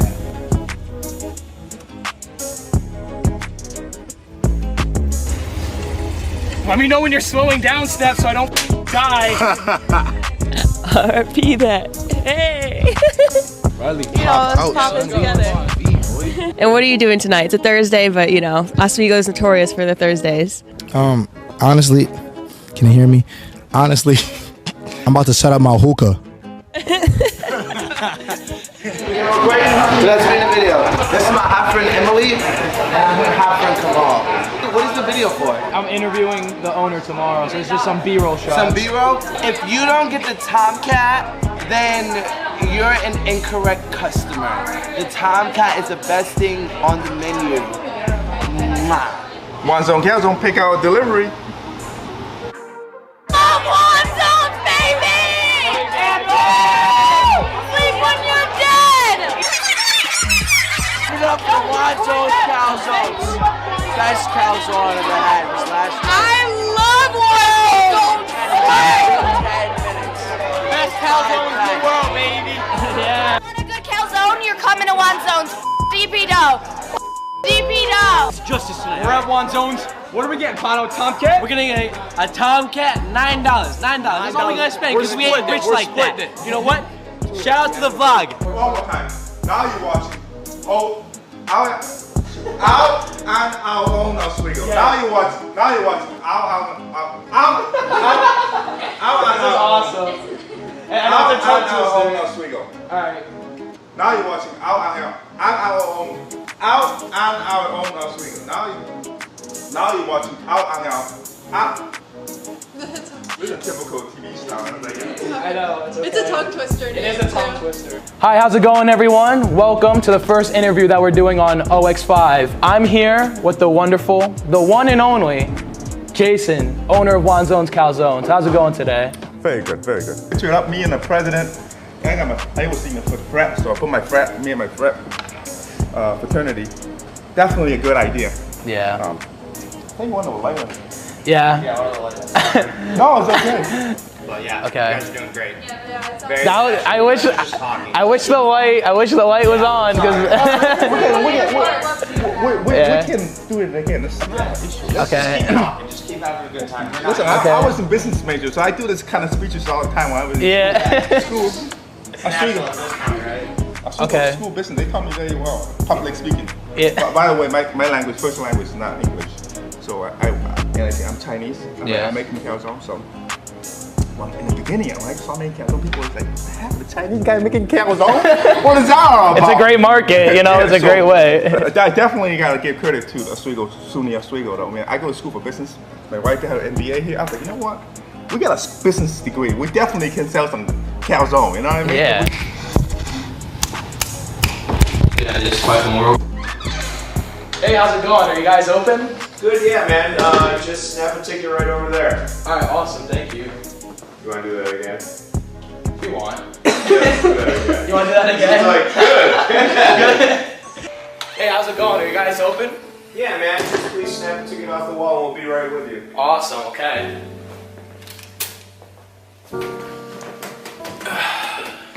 I want an apron now. They look so cool. Yeah, sign up. Yeah, definitely. I got an apprenticeship for you. You've had enough haircuts now. I'll stick with the video stuff. I'll stick with the TV stuff. All right, man, enough chit chat. How'd I do? Yo, Keith, you made me white! Yo, this is going on the Instagram. Going out tonight? Go out. Is that kid?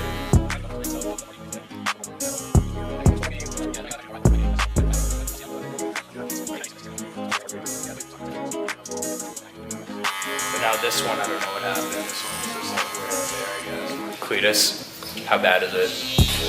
It looks great. You look beautiful. If the people couldn't tell, I'm actually wearing some Good Guys merch right here. And on the back of it, what does it say? It says, make buzz cuts great again. Make buzz cuts Oh, wait. great. No. What? Do that again. Okay. Honestly, that's my bad. I should know. I forgot. Make buzz cuts cool again. Make buzz cuts cool again. I don't even know my own shirt. Yo, Quidditch, can you turn around and give me a kissy?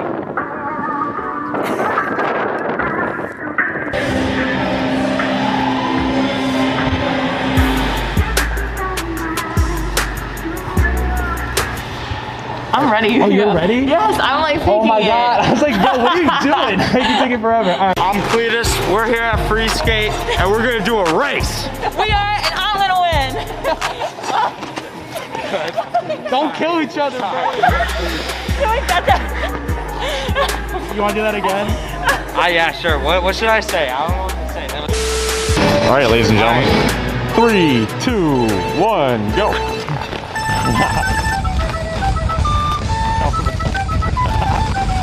Oh, Cletus is the winner. You don't know what a 180 is? I don't know. I mean, what do you turn around in a circle? No. Can I show you? Absolutely.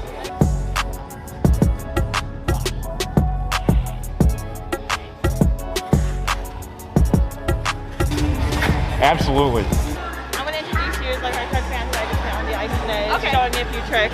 Then I'm gonna try to. What do I say? Do I have any lines? Just feel like this is my first day out here.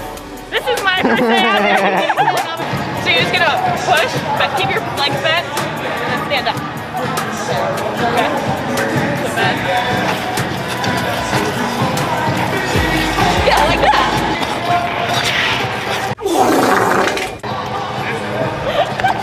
I think now we're just gonna go and try out some yoga, you know, get those nerves down. Namaste. I surprise myself every day. It actually feels good now. You beat the pain. Pain is weakness leaving the body. Oh yeah. Now we're flying. This is a reason why I gotta come to yoga. Because I'm sure none of you knew what the Superman position was. This dog.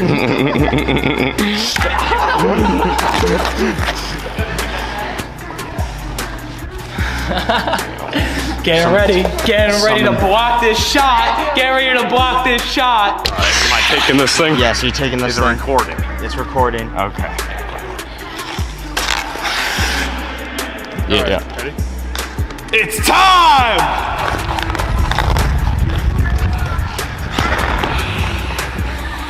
That good, like that?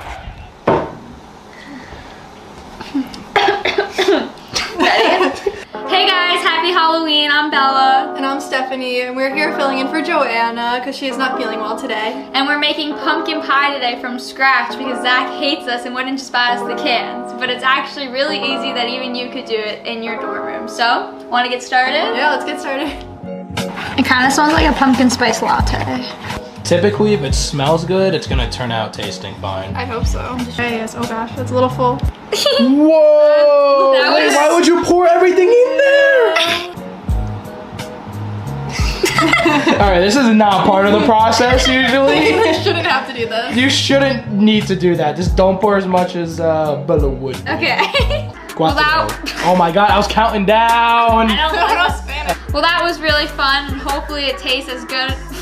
It's gonna be the one. In 5, 4, 3. Well, that was really fun, and hopefully it tastes good. Shout out Raymond McGinnis, my grandfather, Korean war vet, gangster straight up. Did a bunch of awesome dude. This is a shout out to my dad, Conrad Siegers, for his service as a medic during the Cold War in Germany. Thank you so much. I really appreciate it. I like to give a shout out to my my big pops. He was in the Army, served a lot of years.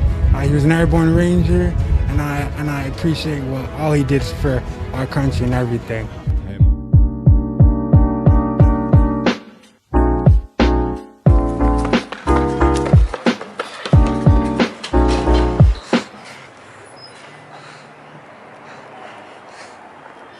I feel like it'd be funny if we were all just standing at the car when he came back outside.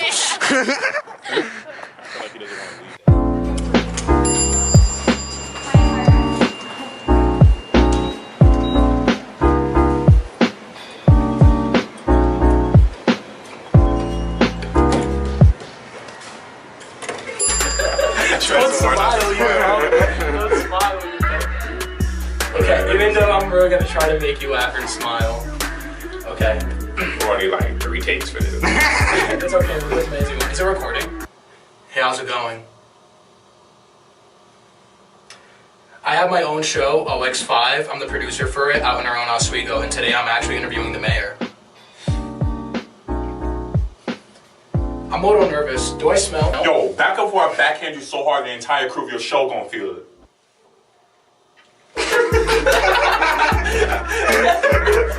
Okay. Alright, that was good.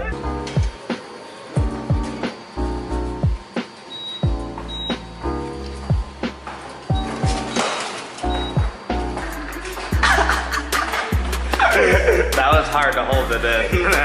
You're a little. I tried to go James Bond. I was like. Here we get a shot of them. This could just be for the bloopers. Can you even see that?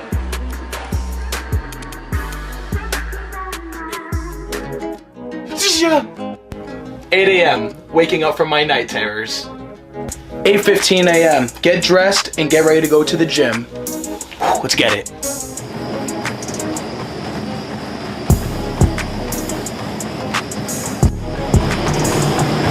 Big boy can move. Oh, that's hot. Bella, you're not supposed to laugh. I'm sorry. 2:45 p.m. Get McDonald's. Thank you for choosing McDonald's. Will you be using the mobile app to pay with today?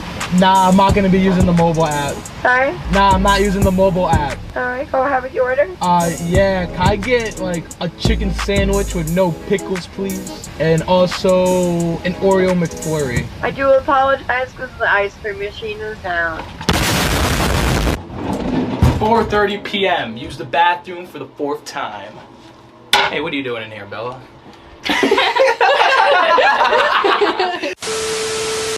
Yo, what's up, guys? It's Justin. We here with Skate for Victim. It's a collaboration with 2.5 and SAPB. And Skate for Victim is when you skate for a victim. So basically, you skate for a cause. So right now, me, the purple band, it stands for ADHD. I'm skating for ADHD. The yellow band, I'm also skating for suicide prevention. So let's go. Check out the event.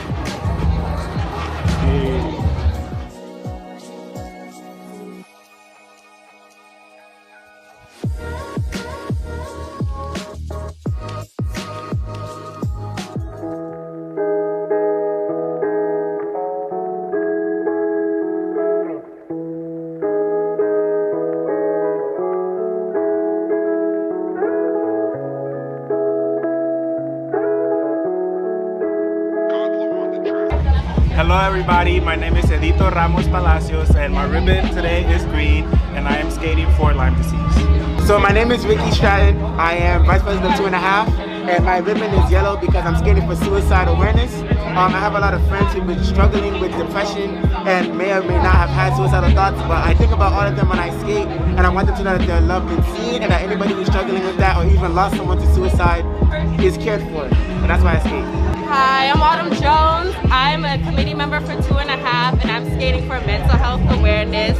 I am someone who suffers with depression and anxiety, so this is really important to me for everyone to skate for, and yeah.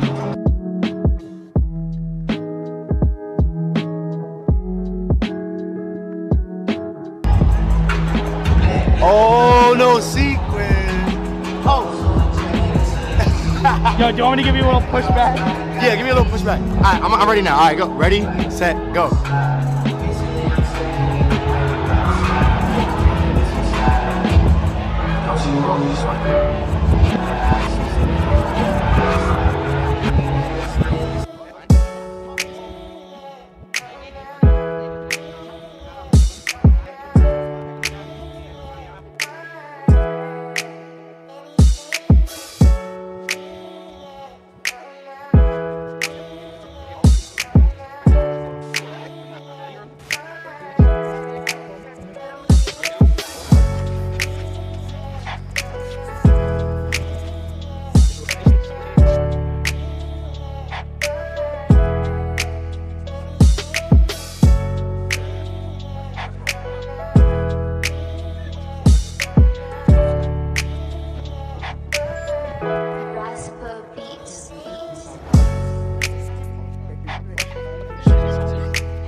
Three, two, one.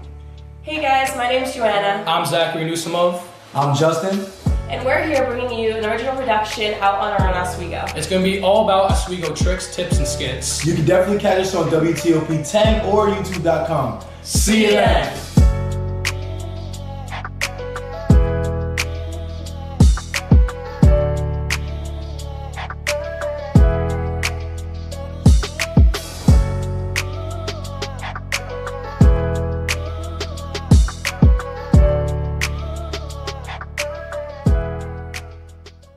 right. I'm Zach. I'm Just.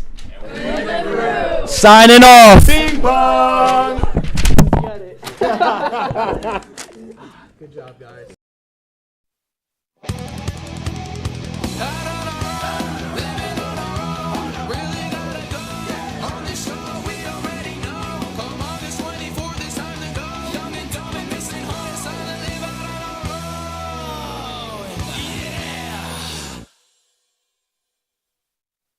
Hello, Oswego. Welcome back to the best show on WTOP 10. I'm your host, Zach Nussi. This is Out on Our Own Oswego, Season 2. This is my co-host, Just. I did that completely backwards. I am so sorry, Justin. And the viewers.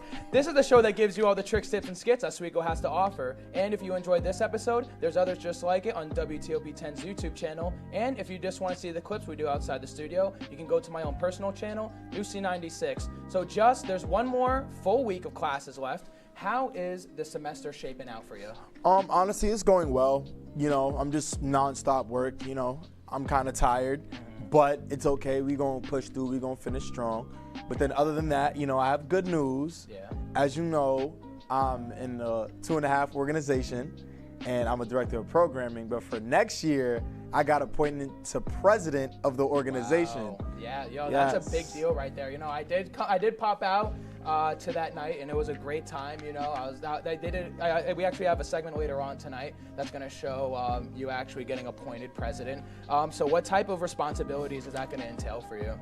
Honestly, it's just going to entail like being the mind of the organization, making sure everyone gets their job done, and also like, you know, just being there for every single one of them, and also, you know, planning events too, just making sure everything goes right and all smooth, you know what I'm saying? So. No, yeah, so it sounds like you're definitely have a busy schedule next semester. So, you know, still honing in on this semester, how are classes shaping out?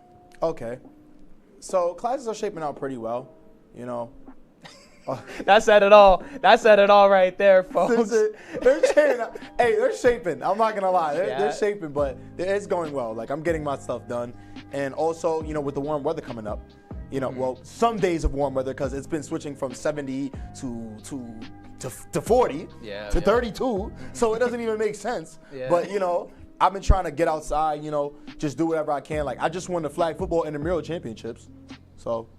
Yeah. So I know for me, I started working at the Oswego Theater, and I started making that money again.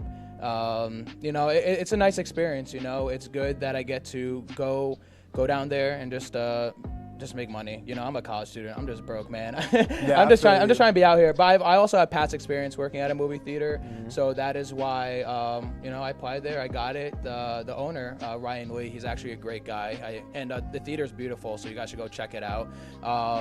He actually was a graduate from SUNY Oswego too. He was a broadcasting major, so that's how I connected with him. And he was actually pretty recent. So we actually had some professors that, some professors I have, he actually had a few years ago too. And then besides just work and making that money, I had my dog for 2 weeks, and that was fun to watch him. And he was a college dog. He was able to just like walk around and go to all my friends' houses, and he was just enjoying college life, you know. Yeah, of course, bro. And then, you know, I'm not gonna lie, I wish I could work more. I do DoorDash here and there and stuff. And I've also been practicing for an upcoming show on Saturday. It's called Backyard Jam, sponsored by the Caribbean Student Association. And it's basically gonna be like a whole Caribbean fete. I don't know if y'all know what a fete is, but y'all have to be there to know what it is. So yeah. No, yeah, you know, that's good that both of us have been staying busy. But let's move on to the segment that we have planned for everyone. This week, Keeks got to go out on campus and ask you, the students, about your semester, OzFest, and summer plans. So here's this week's edition of Oswego Side Talk.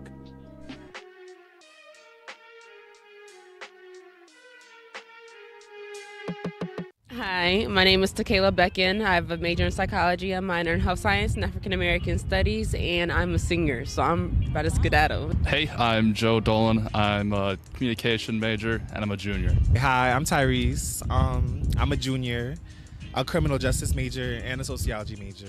Hi, my name's Amari. I'm a music major, and I'm a freshman. Y'all know who I am. Aaron Brown. I'm a senior broadcasting and mass communication major. It's a windy day out here. Hi, I'm Mia Conboy. I'm a junior and I'm a double major in marketing and broadcasting mass communications. I'm Donna Basel. I'm a senior. What's up? Is there anything from this past semester that you would change? That I would change? No. No regrets. Don't change. I don't believe in regrets. I think everything happens for a reason. I agree. That's a great mindset. Always keep that with you. Honestly, I don't really have any regrets for this past semester. Like, I did the best that I could, and I'm really just grateful for making it through. Change. Probably get more on top of my work a little bit. I would say, like, my schedule. I hate it here. I have a 9 a.m. every day. But besides that, I actually enjoyed this semester, honestly. Like, it was the first full spring semester since COVID hit. So I really enjoyed it. I agree. It was the first time being back in person. I actually felt like a college student. It's like, we're here. We're back. You know what I'm saying? I'd say my decision making, like, in terms of, like, work or party. And I was choosing the parties, obviously. But, you know, you live and you learn. It's only my first year. I'll get better over time. Yes, it's trial and error, honestly. Like, you just have to find that balance. Once you get the balance, you're good. You got this. Probably be my proactivity in job searching. I am graduating. Maybe the weather, if that was possible. Oh my God, it's so true. It's the ending of April and the weather is actually freezing for us, even for Oswego. I agree. So I do want to ask, you know, Ozfest is slowly approaching. It's the first Ozfest since 2019. Are you looking forward to it? Yes, I am looking forward to it. I'm excited to see the artists. You know, I don't know too many songs of, you know, Ari, but, you know, I'm studying up, you know, listening to Be Loved Too, everybody. I'm ready. We're really preparing right now for these artists to be here, bumping every single Ari Lennox song you could think of. You know what I'm saying? Yes, I'm really looking forward to the day activities. Like, I really want to do some laser tag. I don't know about y'all, but I do. Laser tag sounds fun. What artist are you looking forward to the most? Ari, of course. You know. Yes, Ari Lennox is gonna be here. You know what I'm saying? Yeah, you know, I know like Be Love and stuff, so I'm pretty hyped for that. And Ari Lennox, I know she worked with J. Cole, so I'm happy for that. I don't know the other guy though, but you know, I'm happy that he got this opportunity. So yeah, me either. But you know, we're still gonna have a good time. We're still gonna be vibing out, you know, with the Oswego spirits. You know, warm Laker welcome. You know, I agree. Possibly. Not really sure what I'm doing yet. That's pretty far in advance. Yeah, you know, you have about a week or so. Did you hear there's gonna be laser tag? I did not hear that. So I heard we're playing laser tag. Okay. I actually am looking forward to it. I actually didn't know 2 of the people on the panel, so hoping to hear new artists and add to my Spotify. So who do you know from the panel? Ari Lennox. Of course he knows Ari Lennox. Hello guys, this is what I'm saying. I'm not gonna be going to it this year. I didn't really know any of the artists that are playing, so it kind of stinks to not being able to enjoy my first one here. Yeah, that is a little hard. Well, I hope you'll be there in spirit, you know? I mean, even if you don't know the artist, maybe you could come out, learn some new tunes, enjoy your first Ozfest. I would say to do that, you know? I've never heard of Ozfest. I transferred in 2020, so there wasn't one.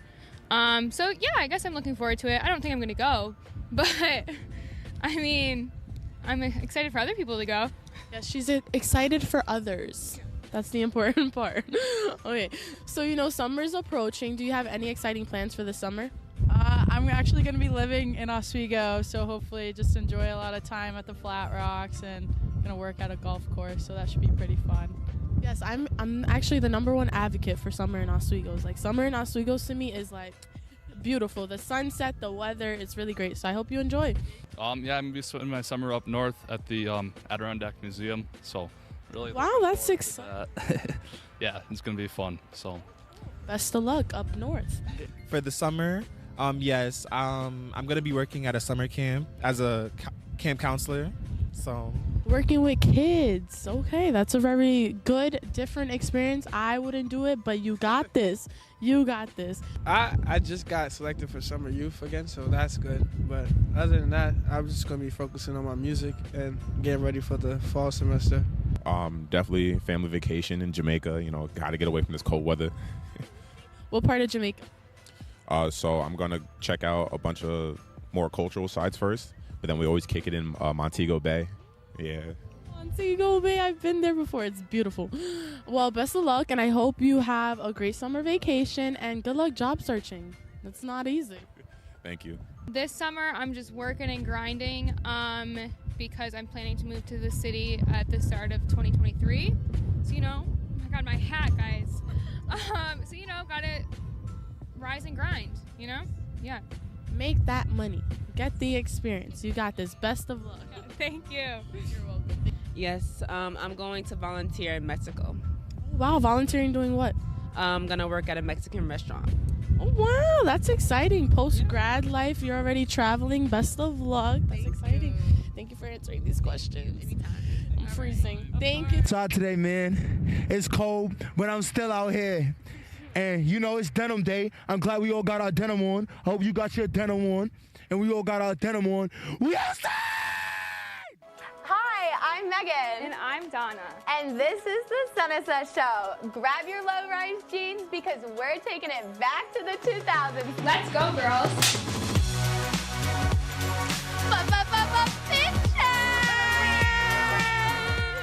Uggs and low-rise jeans. Together. One of the boys, boy. Sorry, it's my agent. He told me that you're canceled. Shebangy, shebangy, shebangy.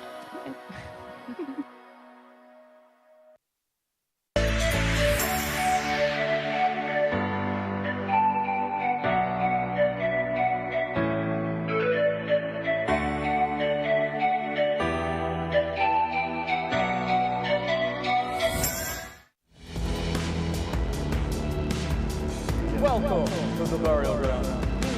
Must-see also in all of sports entertainment.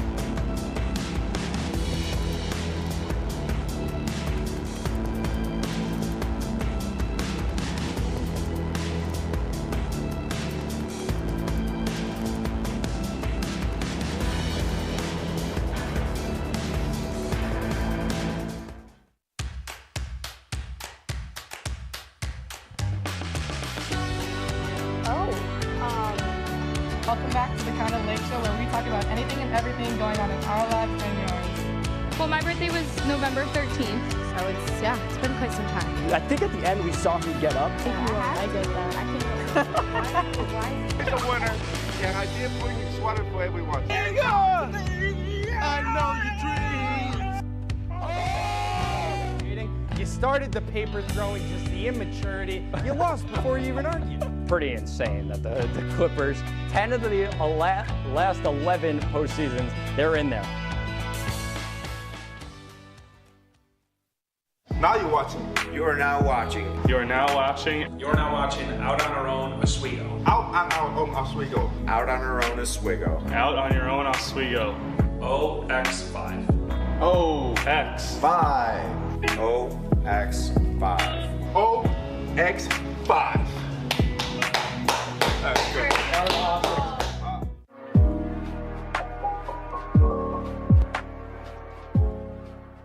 How's it going, everyone? There's just a bunch of events happening on campus today, so I know me, Matt, and a few of the other cast members are going to meet up throughout the day and just hit these events one by one. First thing we're doing is the Earth Day event that's actually happening right behind us, so let's go.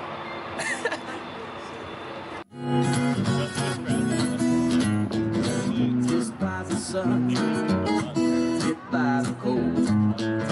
Just trying to have my fun before I get too old. Trying to value the rest of my time without being bought or sold. Doing myself a favor instead of what I'm told. Winds of change don't blow you away.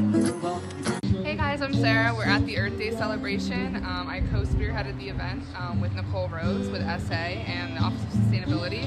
And we have people performing, we're hanging out, it's a beautiful day, and we're just getting together as a campus community, learning about, you know, climate change, environmental issues, and just kind of having fun, doing some activities, having some snacks, and hanging out on campus.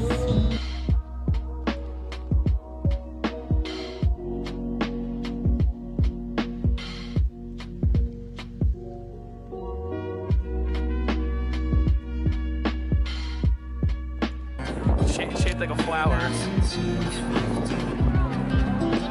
And it tastes really good.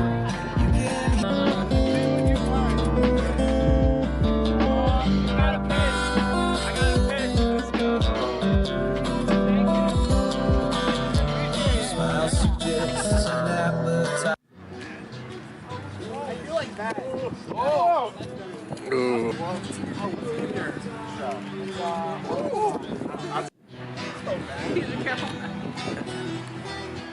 Let's go, Matt. Let go of the tree.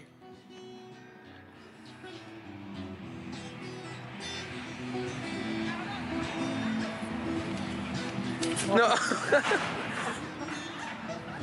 Dang. I got one step in, that's all that matters.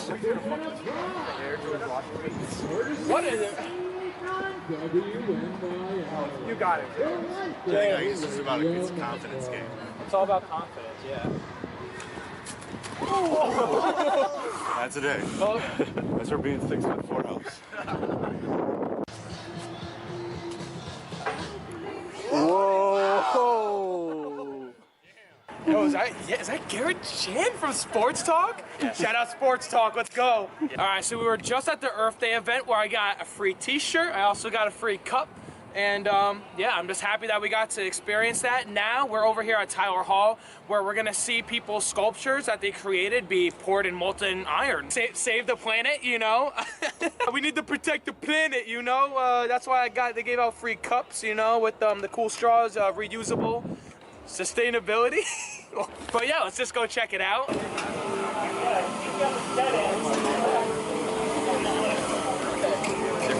They're dressed like the guys from Monsters, Inc. You know. 2319. This is Professor Bush's metals class, and we're melting down a bunch of iron in a huge furnace.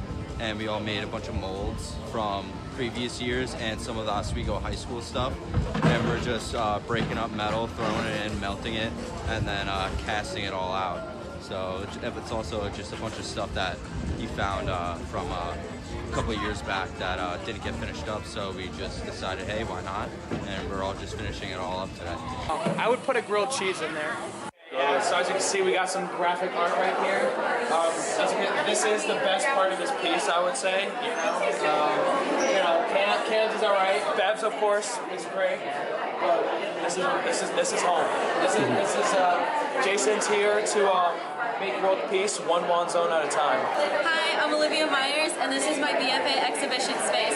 So I'll be talking about my two photographs right here, Dreamscape 1 and Dreamscape 2.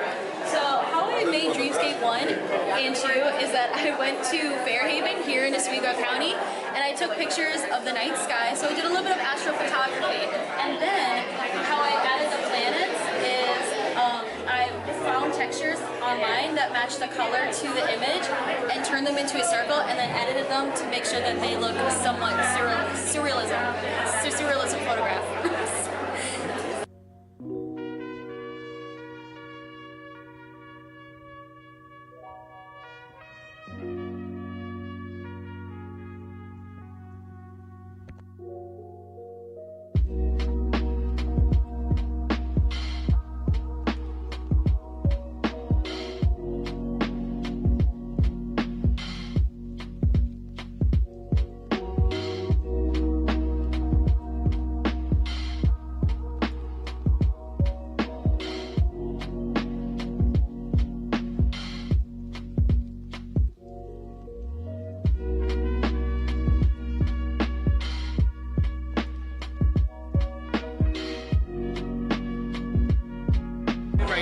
He's from a B-roll clip from when I was filming at Wanzones, like for that first interview.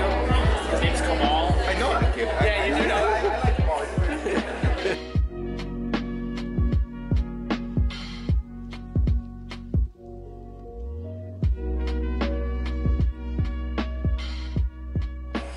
Thanks for the brownie. That's seriously a lot. Yeah, now we're gonna go see what Justin's doing over in MCC. All right, so what we got going on today is Raise Your Voice. It's basically about, there's basically a bunch of scenes where about things that need to be brought awareness to. So there's gonna be a couple scenes. I'm not gonna tell you yet, you just gotta see it. But there's gonna be a couple scenes bringing awareness to a certain situation, you know, that's happening either around the US or whatever's happening around the world. So that's a brief description. You're gonna get an even better description when we do the e-board introduction and all that. So just stay tuned. But this year we're doing Living for the City with a twist. We are highlighting our philanthropies through different states. So a lot of these states that you're gonna see has an issue that ties with what we're trying to advocate for.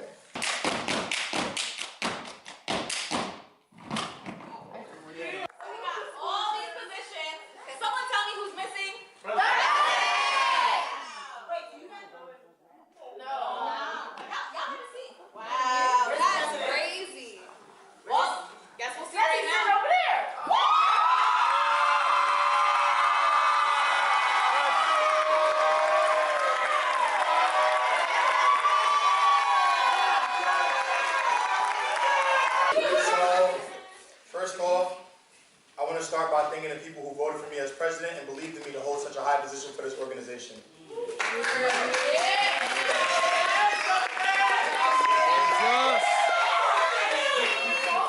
Alright, so when I first came to Oswego, I never thought I would be in an organization of any kind. I thought my college experience would be sports, parties, schoolworks, and maybe some events. Now I can say I'm truly glad that's not how my college experience is going. My first 2.5 program was online through Zoom, and even though it was on Zoom, I still felt the safe space that we provide in every program to this day. From that day in my sophomore year, I know I wanted to join and be a part of this organization. Team Teal not only provided a safe space to me, but they provided something way deeper than that, family. Now I don't want to sound like Vin Diesel when I say that, but 2.5 really holds a place in my heart. When I joined Team Teal, I never thought I would become president of this organization. When I was asked how I would feel about being president of the organization, I thought to myself, how can I keep the organization the great org it already is? And I realized the answer was simple. By pushing the exact same mission we've been pushing the entire time, sexual assault awareness. By providing not just fun, but educating programs about things like foreplay, pronouns, safe sex, sexual health, and of course, ending all of them with the Teal facts, so you could have not have just had a good time on Tuesday, but also take valuable information with you.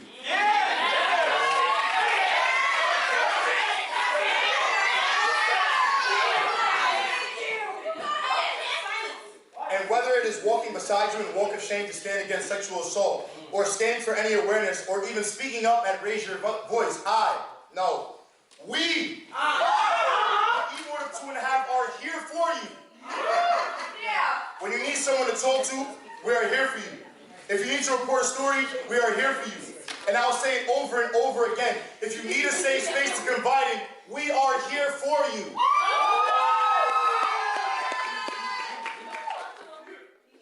To the committee, thank you for all the help you have provided this whole year. To Tim. Matter of fact, I'm going to re-say that. To Tim. My graduate advisor. Thank you for all of your support, time, and effort you have given to 2.5. With your guidance, you are the key reason why we're the strong organization we are today. So if you would please accept these flowers.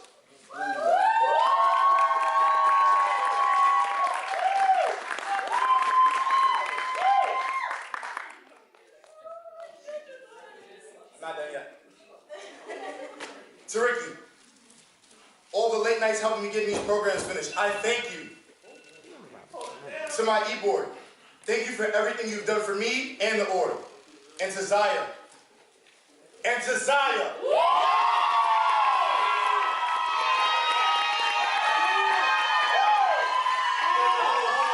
Hold on. Alright, Zaya, thank you for everything you have done for this org this year. You have always helped me and all of the board without ever thinking about it twice. And even the times when you needed to yell at me to get my shit together so I can stay on my pivot, you gave us all a push and a hope to keep going. Without you, 2.5 would not be what it is now. You have helped me learn so much and have helped everyone on this board as well. That being said, please accept these flowers from the E-Board as a token of our appreciation.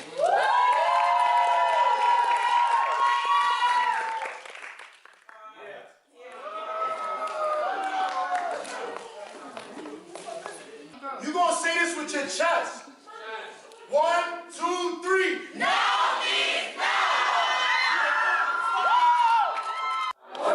It feels unreal, bro. I'm not gonna lie. But, you know, I'm doing what we always keep doing, you know, promote sexual assault awareness, try to stop all the sexual assault, you know what I'm saying? So, it feels good. Tastes like I'm saving the earth. Yeah. I just want to, congratulate you again for becoming president of your organization. It's a big deal, and, I was happy to attend that with Matt that day. Appreciate you. Yeah, but, Matt and I, like I said, we had a great day on campus, our cameraman, and we were on campus from 9 a.m. to around 10 p.m. That just goes to show that there's something going on at all times of the day to go do. So definitely go check out the Oswego Today emails, because that is where we mostly heard about these events. So, Zach, I think it's time we tell the viewers. Yes, I think it's time. So, You know, last week we stated that we had some big news for you, and here it is. We started with Jason Shi, owner of Wanzones Calzones, and we got to hear whether there was any bad blood between DP Doe and Wanzones. Then, Keith Raymond, owner of Good Guys Barbershop, gave us the rundown of what it takes to run a barbershop. Then we hit the ice with an interview with the assistant coach Whitelaw and head coach Gosick about how the pandemic would affect the future of the team. Last semester, we also stopped by the mayor's office and we got to hear if he preferred Kanye or Drake. But a week from today, out on our own Oswego, we'll bring you an interview with Oswego's very own Class of 76, Al Roker. Yes, we got him here on the show. We got to interview him earlier this morning around, 8 a.m. we were up. Then the interview was at 11 a.m. Were you nervous, man? No, actually, I felt pretty good. Like, I was just excited. Like, I woke up in the morning, thought I would be tired. No, I wasn't tired at all. I don't need no coffee, nothing. All I needed was my cookies and cream smoothie that I had right before the interview. But I was so stoked to interview him, and he's such a nice guy, honestly. No, yeah, honestly, for me personally, I felt that straight adrenaline rush. I didn't need any coffee. I was just up. I got that shower in, and I was just happy and blessed that I had the whole crew in here. Everyone who's helped put anything into this show in the sense of like filming, editing, scripting, just coming up with ideas, and even just being here. Of course. And I'm glad that he could drop some of that knowledge on us and what he's been through, and what we should do. And I'm glad he told us yo, we're doing good. It kind of pushed me to do even more. The fact that he told us oh, we're doing good, and just keep going, stay on your grind. Yeah. So I felt really good about that. Thanks, Al. No, yeah, I definitely felt like it was just an honor. It was an honor to interview the man. He's a man of great wisdom, and I'm just glad he was able to share that with all of us. And we're gonna be able to share it with all of you. You all are not going to want to miss our final episode. Ever. This is the last one ever. So please tune in a week from today, May 5th at 9:30 p.m. to watch this interview with Mr. Al Roker. You know it, Zach. I just want to say thank you to all the loyal fans who come to watch us every other Thursday. It's been a lot of work put in day and night, and it pleases us to know that we made the vision originally had come to life. So again, I thank everyone who supported us. Love y'all. Tune in tonight and next week, everyone. OX5!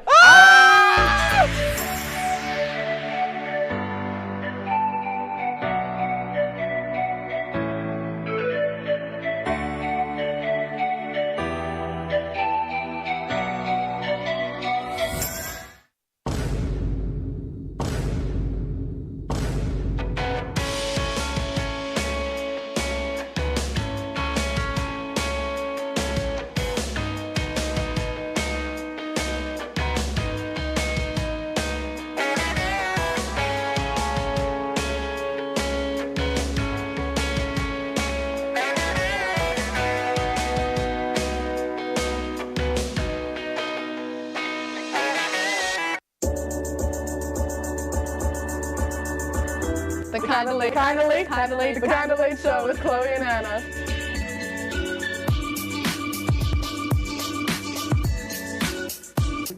Like licorice, Twizzlers, absolutely nasty. The thought of turkey is just nauseating. I think you're wrong, is what I think. You think I'm wrong a lot of time. I do think you're wrong a lot.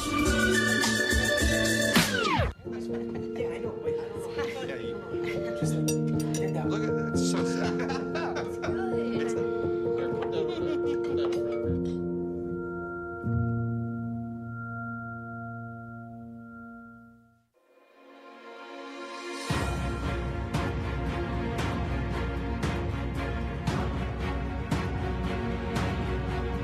Here's our weather elements, and we're supposed to be on Saturday. And that's all.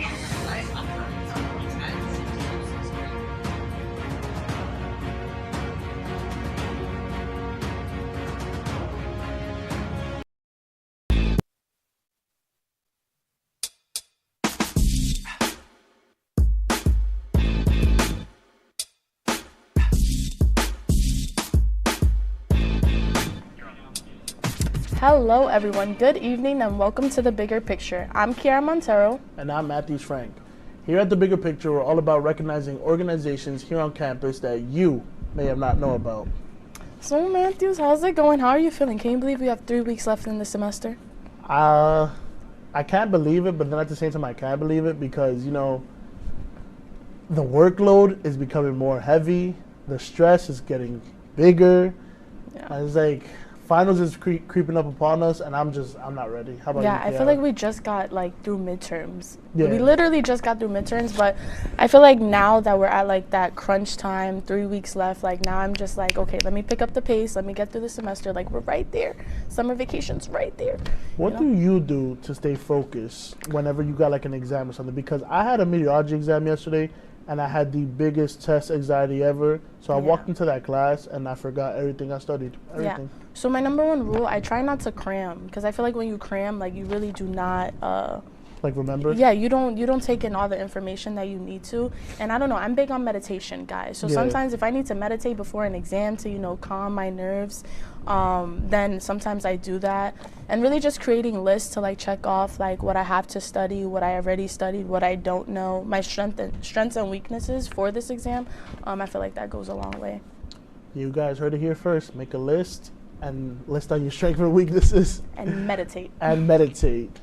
Before we get into today's episode, let's update you guys on a couple of events on campus that you may have not been aware of. So, this week is the Asian Student Association Week, so make sure to support them by going to the rest of the programs they have planned for the rest of the week. Join the Latino Student Union and the CUNY chapter of Mu Sigma Upsilon Sorority Incorporated as they host a softball charity event happening Saturday, April 23rd at the softball field behind Lee Hall. Which so happens to be our events. Yes, sir. So the month of April is also Sexual Assault Awareness Month, so be sure to support 2.5 as they host programs on behalf of Sexual Assault Awareness Month. And of course, the Caribbean Student Association will be having their backyard jam on April 30th in the Deborah Stanley Arena from 10 p.m. as they host, from 6 p.m. to 10 p.m. as they will be hosting a Caribbean artist as well as scenes exploring the Caribbean culture. I'm not gonna lie to you, I'm super excited for Backyard Jam. It's kind of like a concert involving a Caribbean artist. It's like Ozfest, but Caribbean version, which is going to be a great time because I heard there's also going to be Caribbean food too. Yes. Also, we actually never experienced our backyard jam. This is going to be our first year because when we were supposed to experience it our freshman year, that's when COVID was like, nope. You guys got to go home. So this is the first time that they're bringing Backyard Jam back. So I'm really looking forward to it. We don't know who the artists are, though, I believe. But it's going to be a great time. End of the semester, we get to vibe out. Everyone get together with their friends. There's no better way to do it. And this is going to be, I think, our first event where we're going to be in the arena listening to a concert in the arena. Yeah. Oh, I didn't even know that. Yeah, I never been in an event with a concert in the arena. Okay. Who are you looking forward to see? Who do you think they should bring? All right. Hopefully, whoever's a part of this event, they're listening to us right now, and they take these suggestions. This is out of the box with Sean Paul. Oh yeah. Imagine Oswego. I would love that. You know what artist I would love for them to bring? Popcorn. Oh, Popcorn. Yeah. Yes, I would love. He'll bring Drake out. Imagine he brings Drake out. Yeah, no, they probably wouldn't. A girl could only wish. So, when we return, we will be meeting with our special guest from the Laker Poets Society, so make sure to stay tuned. Athletics. Aaron, there are 6 big points. This is the one you've been waiting for. This group has never beaten Cortland. Getting started with some men's soccer as the Lakers had 2 conference matchups for half of the Lakers' goals this entire season. Offense is key. You talked all about scoring goals.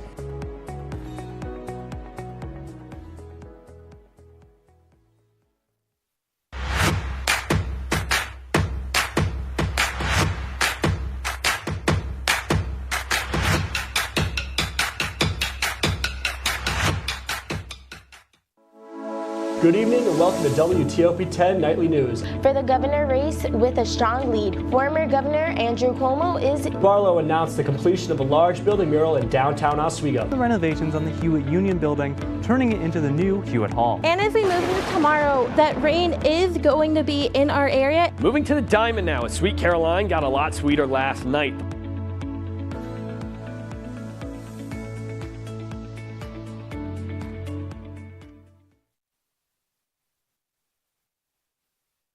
life's taught me a lot, and I'm ready for more. Well, you're not the typical kind of candidate that I hire, but you are exactly what I'm looking for. Your company could be missing out on the candidates it needs most. Learn how to find a great pool of untapped talent at gradsoflife.org. We've been marinating chicken in all sorts of liquids for 24 hours.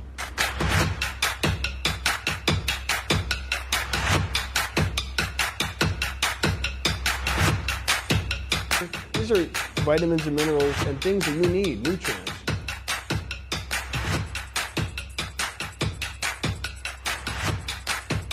The chicken speedy is a staple of our culture.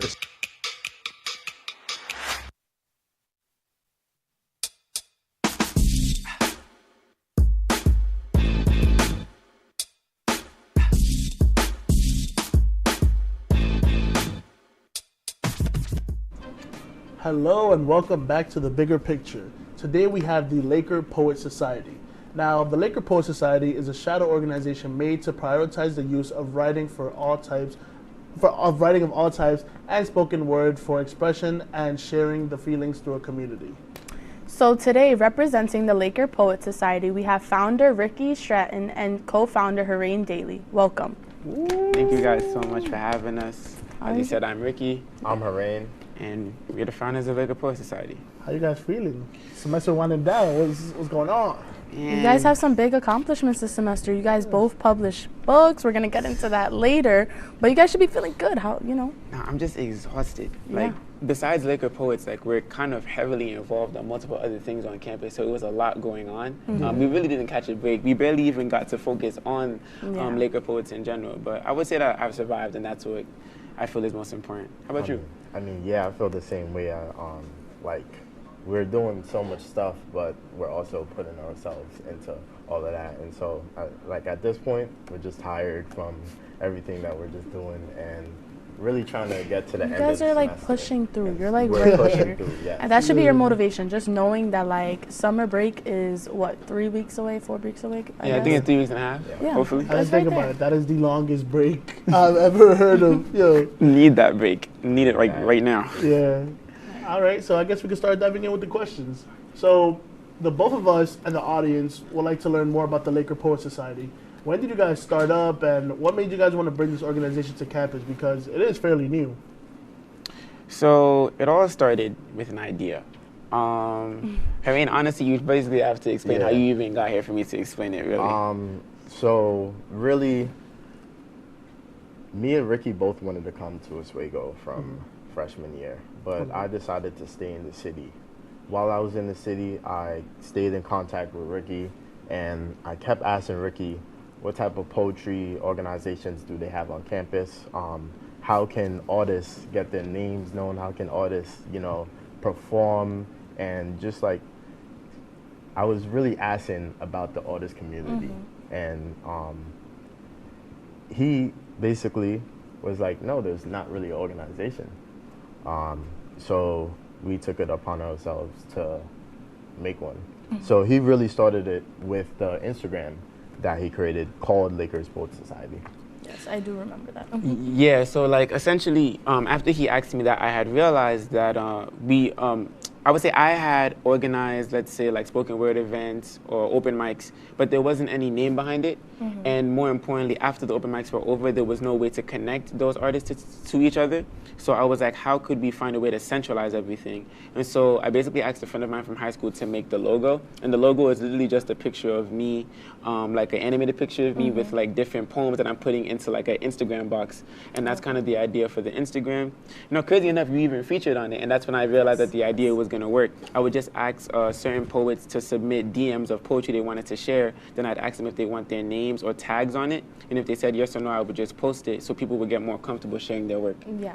I feel like you guys don't even understand like how much that did for like people like me. So little fun fact, I do enjoy writing poetry, but I was never comfortable in sharing pieces. Like it was kind of just a gift from from me to me, you know? Yeah. So I kind of just like took it upon myself and kept that to myself. But then I was like, some people, when I did share my writings, like people actually like related to it. They were like, you know, this is really good. I'm like, okay, maybe I got a little something going here. So just being able to have a platform that makes us feel like comfortable enough and safe enough to like share these spoken words, because a lot of the time poetry is like, this is heartfelt emotions. Like this is me telling you how I'm feeling right now, or from a past experience, from how I would like to feel in the future. Precisely. So just being able to do that, like that goes a long way. And from you know, one little writer to another, I'm really appreciative of, you know, bringing this about. To add on, I personally feel like if it wasn't for you guys, we'll still have a lot of writers who will be like secret, or like they would. Yeah, like yes, there's so many people I didn't know that write on this campus, and they're really talented writers. And so many people weren't comfortable enough to like come forward and be like, hey, I have a talent, I want to share this gift with you. And it really took Ricky and Harain to like bring us like all together. Because now, literally everyone writes some bomb poetry. I'm not gonna lie. There's be some poetry from people on this campus where some hit the heart, some make you laugh, some make you cry. I'm not gonna get into more deeper than that, but like they hit the spot. That's really the beauty of it. So I do want to know, like, how long have you both been writing poetry? What purpose does it serve in your life? I'll let you start with that since you've been writing longer than me. Okay, so again, it all started with an idea.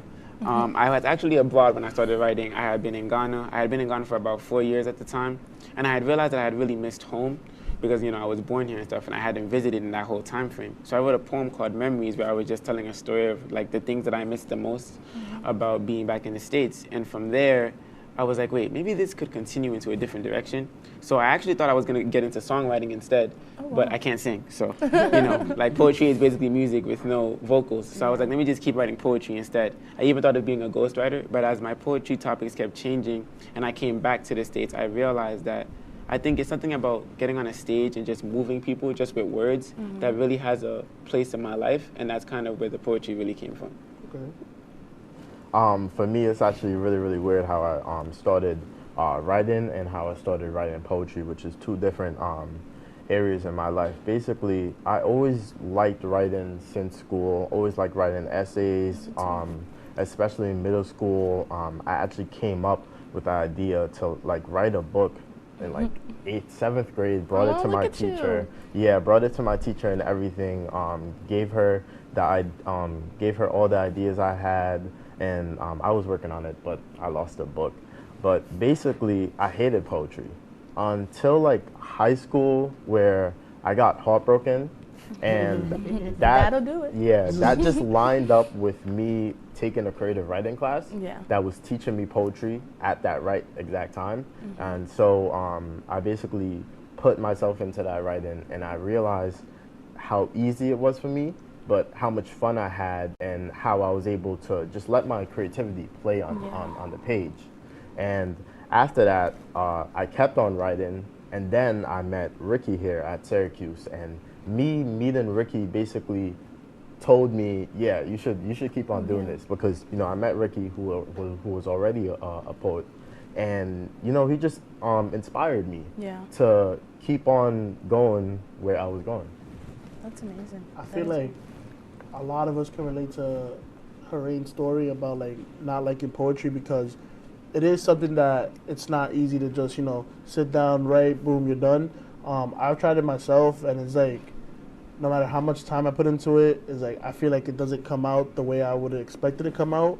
But then, of course, like both of you said, with just time and patience, eventually it does come out. And I feel like you guys could get deeper into this, but I don't feel like poetry is all about like what we imagined when we were kids, where it's all about, rhyming things and like Dr. Seuss and all. It's not all about that. I feel like it's on a deeper level. It's like, what am I trying to say? It's like an open diary.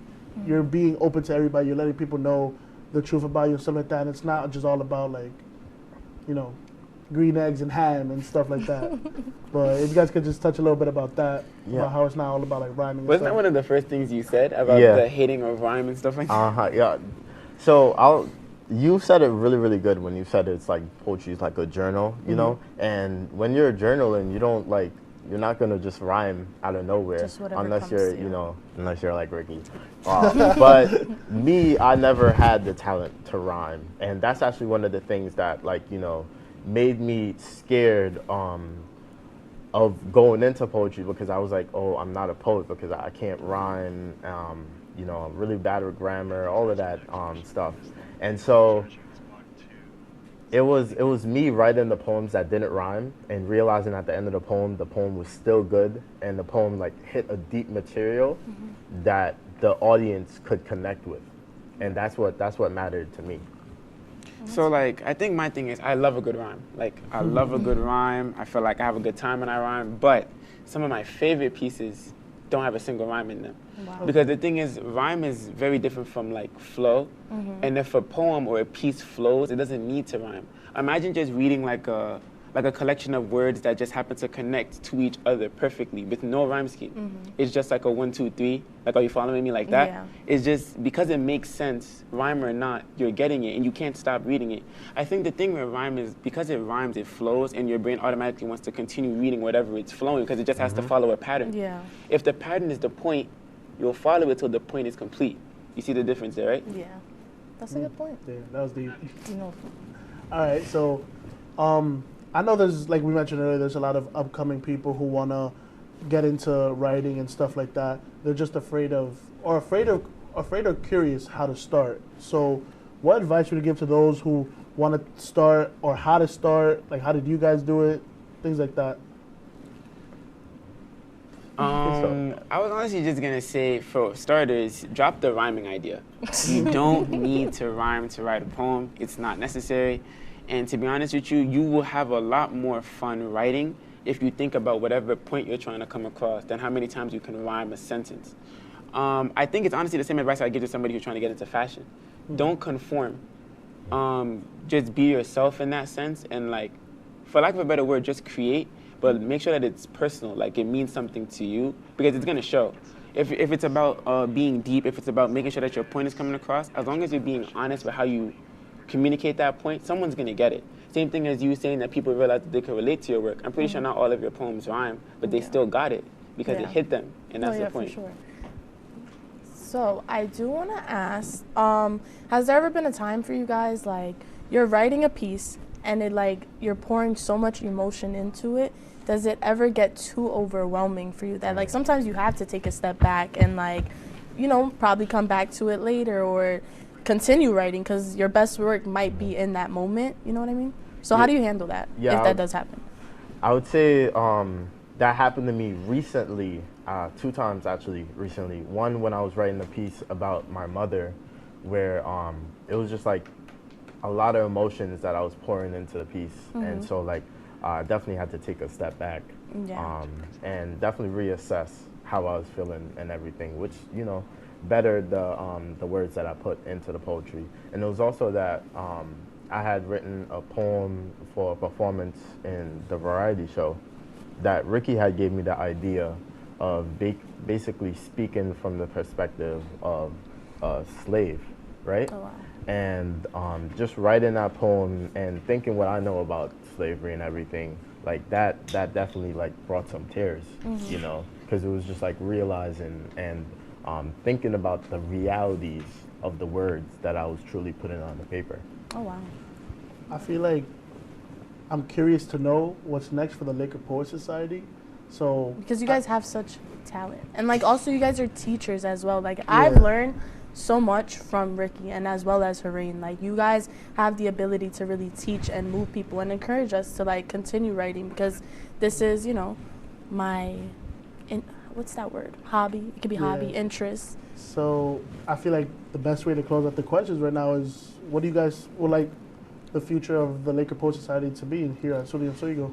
So, as you had said in the description, it is a shadow organization, which means it technically doesn't exist. We are just a collection of people who all write.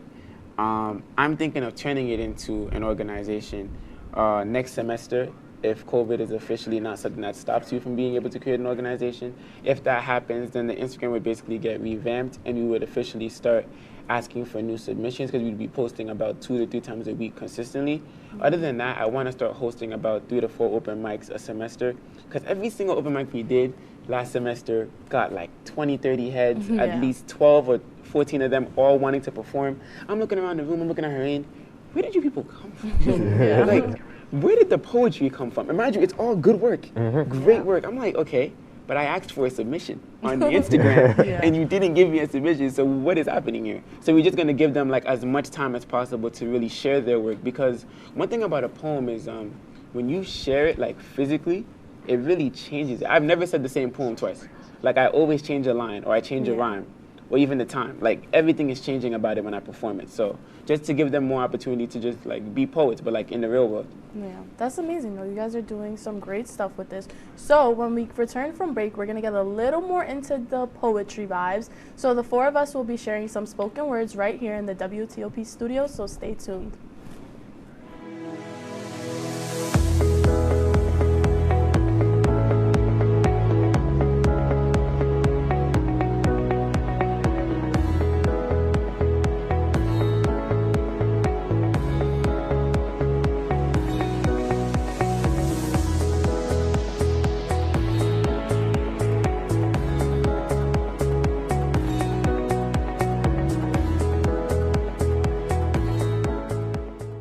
This job looks perfect. It says you need a high school diploma. You've got one of those, right?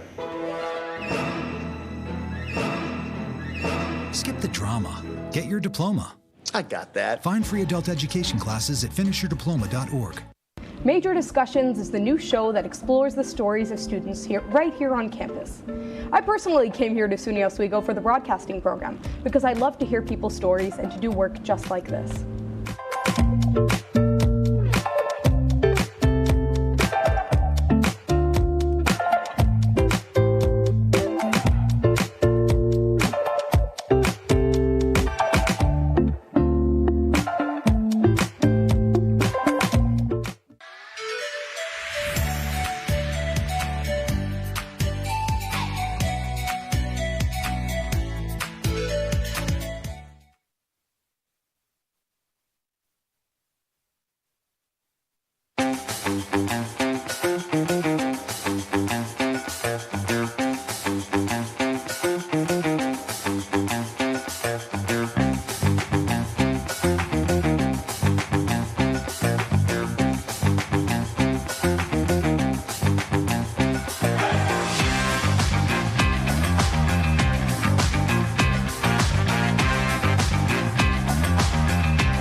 Welcome back. To close today's episode, we'll be sharing some poems that both myself and Kiara put together for today's episode, as well as Ricky and Hareen sharing some of their pieces from their newly published books. Okay. All right, so I guess I can go first. Yeah, you can go first, Matthew. Thank you for volunteering yourself. I didn't have to ask. All right, so my piece is called Boy, based on my relationship with my dog. All right. It was a Friday afternoon, clear skies of blue, when my owner packed his bag and went to what seemed to be the moon. He shouted, "Bye, Papas. See you soon. I love you." The door shut, and I instantly felt blue. I waited by the door for hours, waiting for him to come through. Who would have known that soon wasn't so soon? It's the next morning, and I'm pacing back and forth, just waiting for the smell of his Pacific shampoo. Moping around since he is afar, his return seemed so far. I sat at the front of the glass door with my reflection staring back at me. 4 days have gone by since I've heard, "Here, boy." Tomorrow, I get to relieve that spark. My owner will no longer be far. It's the morning of. I hear the sound of loud tires coming into the driveway. I run downstairs, pacing back and forth as the key unlocks the door. There he is, yelling, "Here, boy." And I found myself leaping into his arms with joy. My owner is now home, and now we could go for a throw. That was great. How'd you come up with that? What's your little fella's name? His name is Shadow. He's a Nice. he's a Yorkie mixed with something else, but yeah. How about you, Kiara? Okay. So actually, this poem does not have a name. I apologize. So I'm gonna begin. Who is she? Is she lost? Is she from around here? Is she running from her past, trying to outlast the previous cast of that mask? Or is she making the pain, her confusion, the disillusion? Of a pain only she knows she's feeling, a pain that sends her reeling, screaming but feeling like no one is hearing, knowing she's the only hero to stop this nightmare, only one who can save the day, No outside touch or laugh can, try as they may. Only she can fill that void, that darkness only she can see and not avoid. Hearing that echo in the hole she dug herself into, not knowing how to get out. Reaching, but no one there to set her free. Dreaming of the moment she's released. Free from the past of that cast, with it no longer defining who she'll be. Thank you. All right, Ricky and Hareen, you guys want to go? All right. So first, I'll introduce this book. This book is not actually out yet.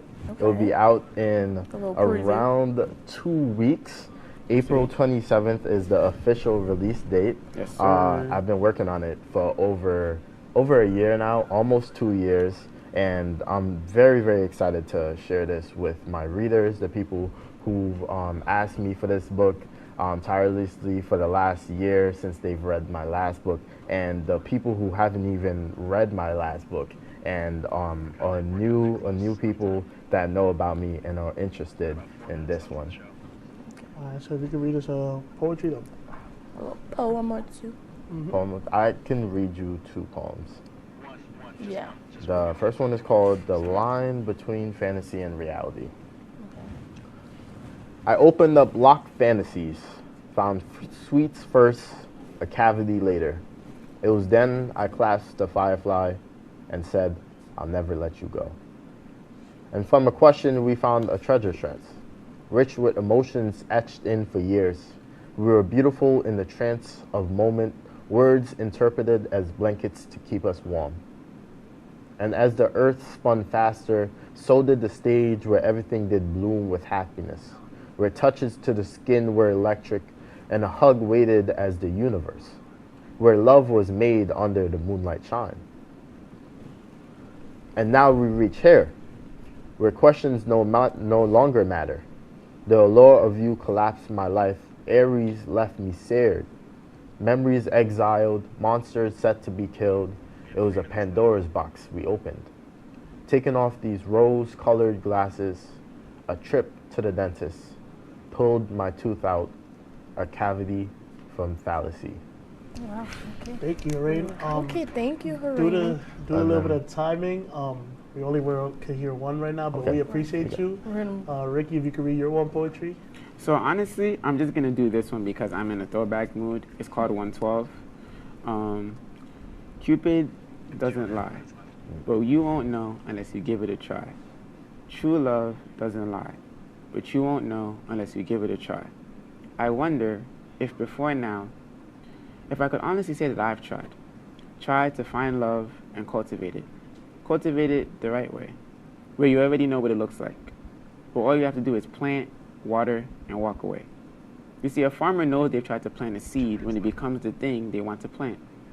So how could I try to grow a love I didn't see in my own garden? How would I know if it was ready, if it was healthy, if it needed a little bit more water, a little less sun? How would I know any of that if I'd never seen it done? Wow, okay. That was great. That was great. Yes, thank you guys so much. Thank you. So, Ricky, if you didn't introduce your book, so you got some time if you want to introduce your books real quick. So honestly, this is just a little story that I've been putting together after a couple of years of just emotional experience. The first one was called Things Cupid Whispered. I got the idea at the end of high school. Just, Cupid is known for love and stuff. I just imagined the little kid whispering to me and me writing it down because it was harder to imagine myself feeling those emotions. And then the second one is just like what I did with those words, like my actions behind them. Cool. So, the end of our show here. Yes, thank you guys so much for talking more about your book. At least everyone now knows we have some talented writers here on campus. So we would like to thank Ricky and Hareen for joining us for tonight's episode. Thank you guys so much for having us. Thank you guys. We would like to thank everybody for tuning in tonight, and be sure to catch us the next time. And don't forget to always see the bigger picture. And get your copies of their books. Yes.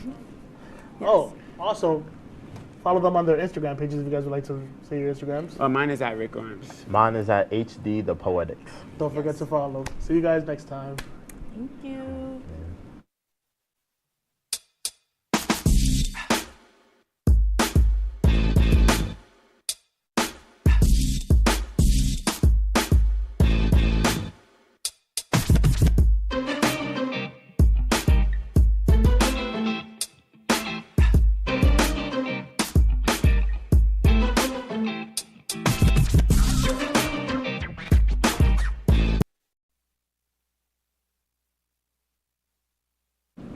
Ooh, pick up your phone and call everyone from your best friend to your grandmama's ex from high school, because we are about to bring you season 2 of the most invigorating, captivating, intoxicatingly addicting, because of how great we are at predicting show in all of WTOP 10 TV. This is The Burial Ground!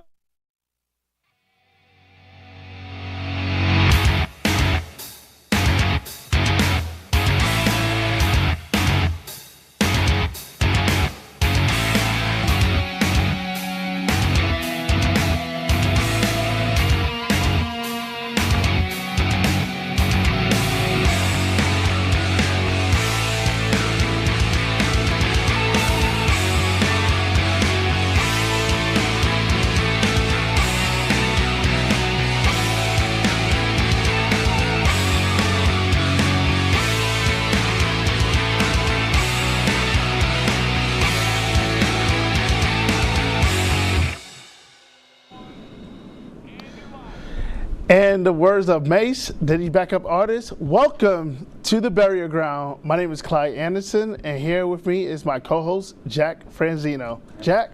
Clyde, I don't think we could have asked for a more crazy, unpredictable summer. So here we had what happened since the last edition of the Burial Ground. Number one, we had Naomi and Sasha Banks took their ball and they walked out due to creative differences.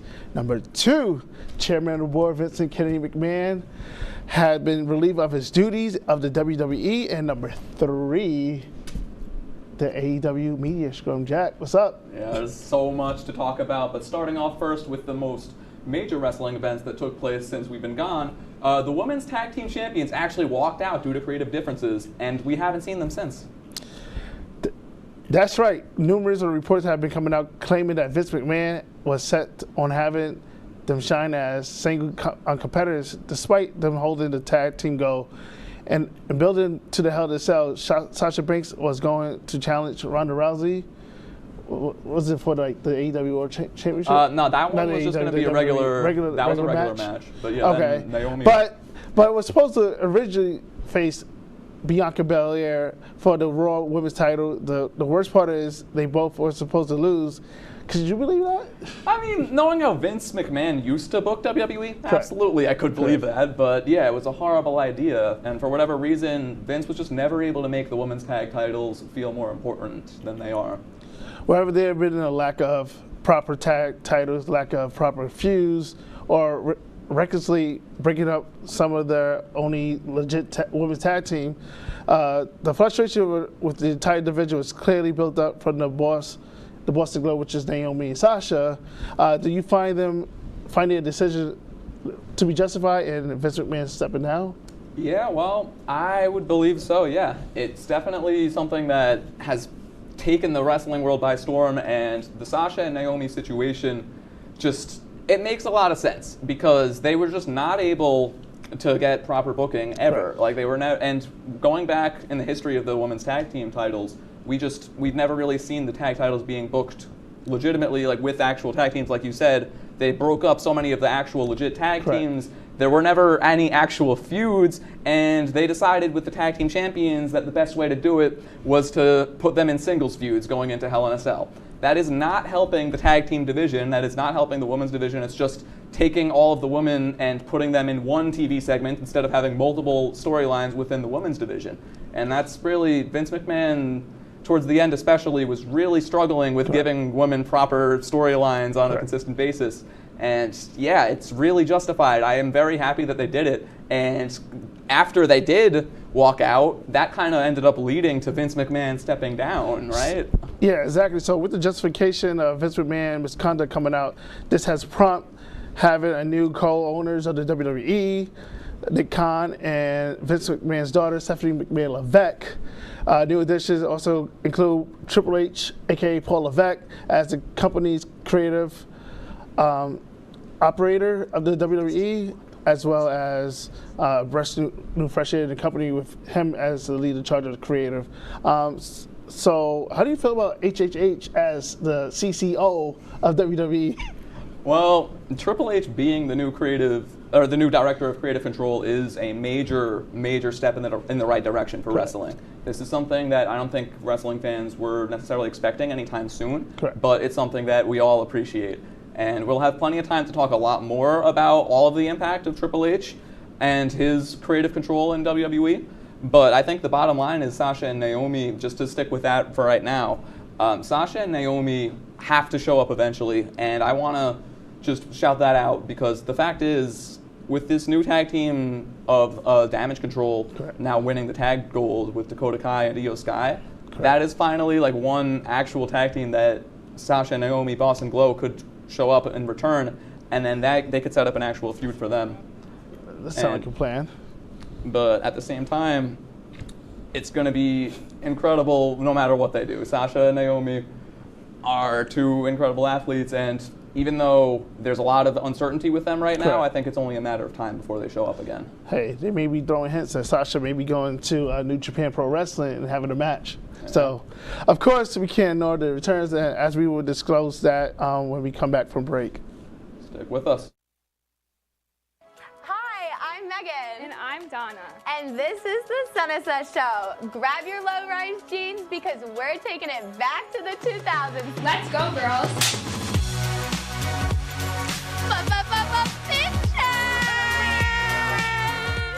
Uggs and low-rise jeans.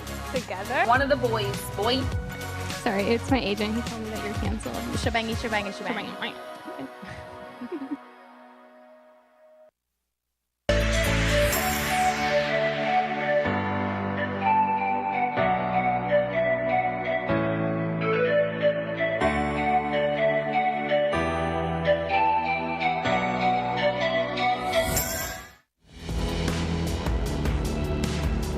Welcome to the burial ground.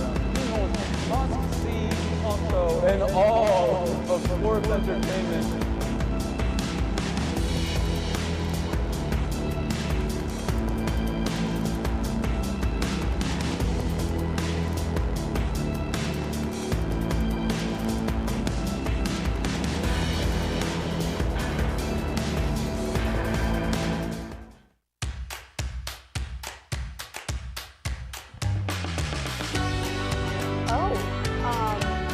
Welcome back to the Count of Lake Show, where we talk about anything and everything going on in our lives and yours. Well, my birthday was November 13th, so it's been quite some time. I think at the end we saw him get up. I did that. I can't. It's a winner, and I did bring a sweater for everyone. There you go! I know your dreams. You started the paper throwing, just the immaturity. You lost before you even argued. Pretty insane that the Clippers, 10 of the last 11 postseasons, they're in there. So, the impossible has officially come true, and Vince McMahon has stepped down from WWE. And this has created a complete turmoil within the locker room for WWE to a certain extent, but... You think so? I mean, I think they had to have been a little distraught or whatever, but at the same time, it became apparent that WWE and AEW switched since this situation, where AEW used to be known as like the show with the happy locker room and everyone, and now the returns. Yeah, with everyone from post WWE showing up in AEW, everyone seemed to be happy there. But now, since this situation happened, it kind of flip-flopped, and WWE's locker room has been happier than ever, and that's very happy news to read. Which you could think that led to like a ton of returns that Triple H has brought into the WWE, starting with Damage Control.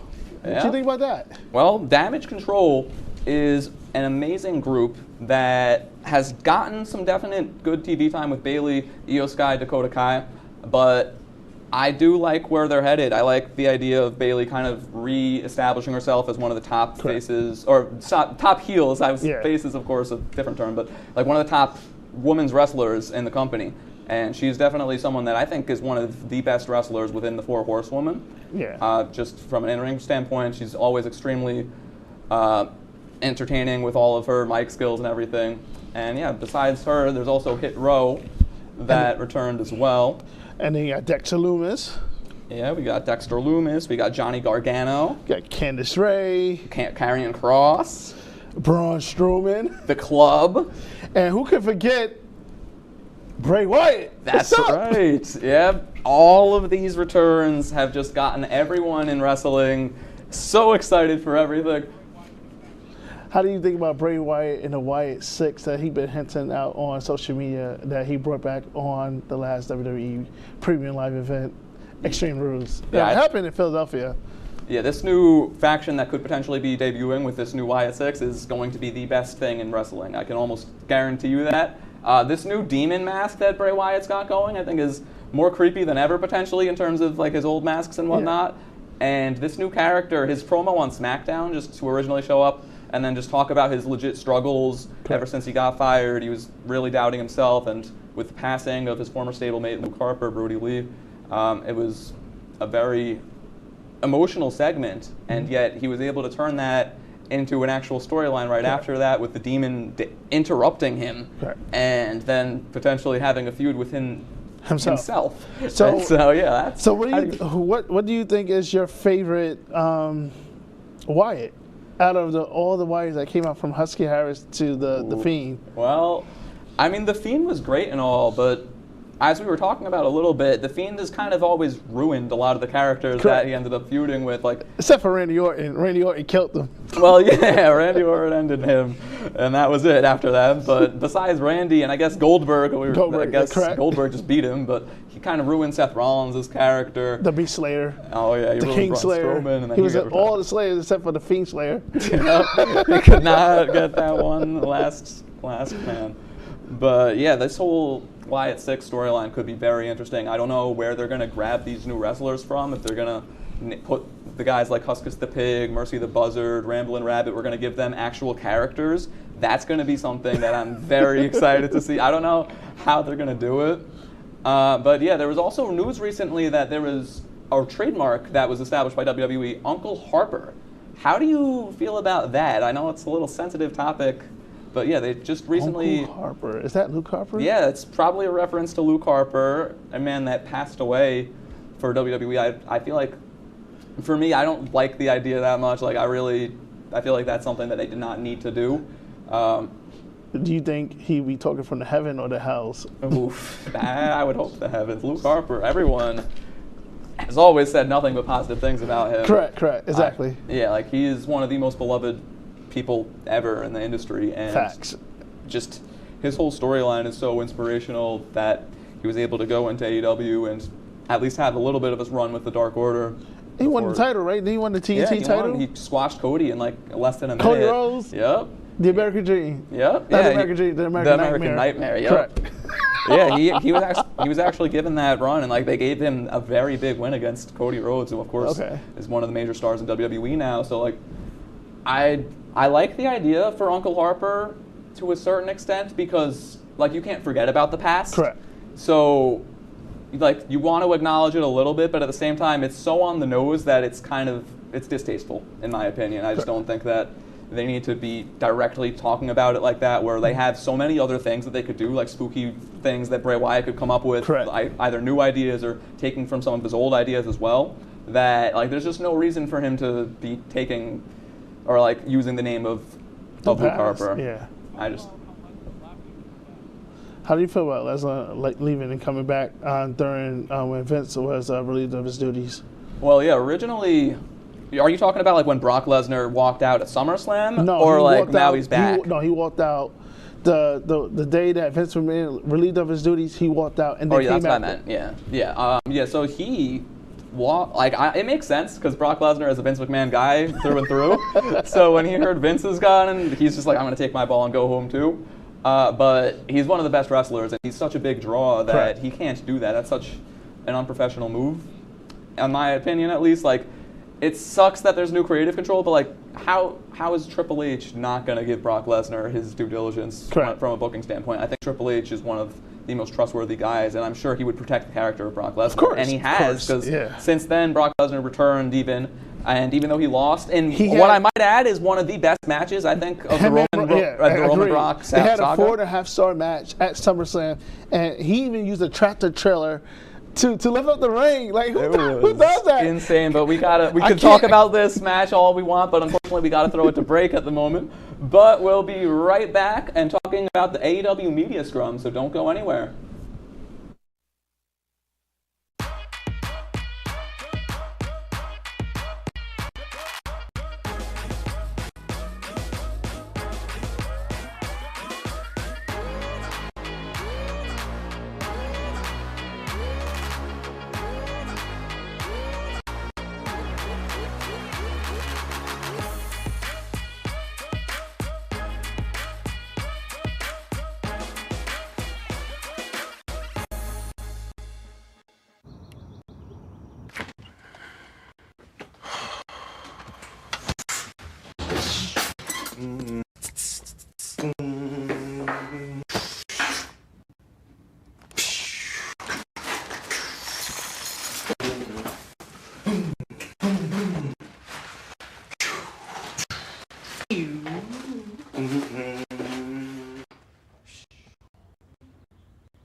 The central and midwestern U.S. averages more than 850 tornadoes each year, and lately, the number of floods has been rising in the region too. So chances are, there will be more twisters and floods near here again. And between school, sports, and social lives, chances are, you won't be with your kids when it happens. Will they know what to do? Red.gov/kids has all the educational tools and information to make the conversation easy. When the time comes, chances are they'll feel prepared, not scared. So talk with your family today. When I was in foster care, I never knew when I would have to move. So I always had my suitcase ready to go. Then one day, I was adopted. My new parents opened their hearts and home to me. My parents cook my favorite breakfast for me every morning. My parents take me on trips I never thought I would go on. They gave me a home and an even better reason to use that suitcase. My parents aren't perfect, but they're perfect for me. So welcome back to the Burial Ground. So let's talk about this AEW Media Scrum. It was an amazing all-out event in Chicago when Punk won the world title for the second time. But the talk was the AEW Media Scrum. So CM Punk won the world title again, like I said, for the second time. And he went on a media tirade about the AEW culture, the locker room, and the executive vice president, that he'd been treating, how the executive vice president had been treating the other talents and putting them the bullet, not the Bullet Club. Oh my God! Omega and the Young Bucks. I'm sorry. Yeah. Yes, what is their actual segment? So they how the elite and they are the executive vice president. They put themselves over, get the world title, and then Punk went on and talked about how basically they spoke down on the company, Punk, and how he did all this in front of the company CEO. Furthermore, Punk told the media that they are full of crap if they reported something that wasn't true and then didn't get the correct source from Punk or any other wrestler.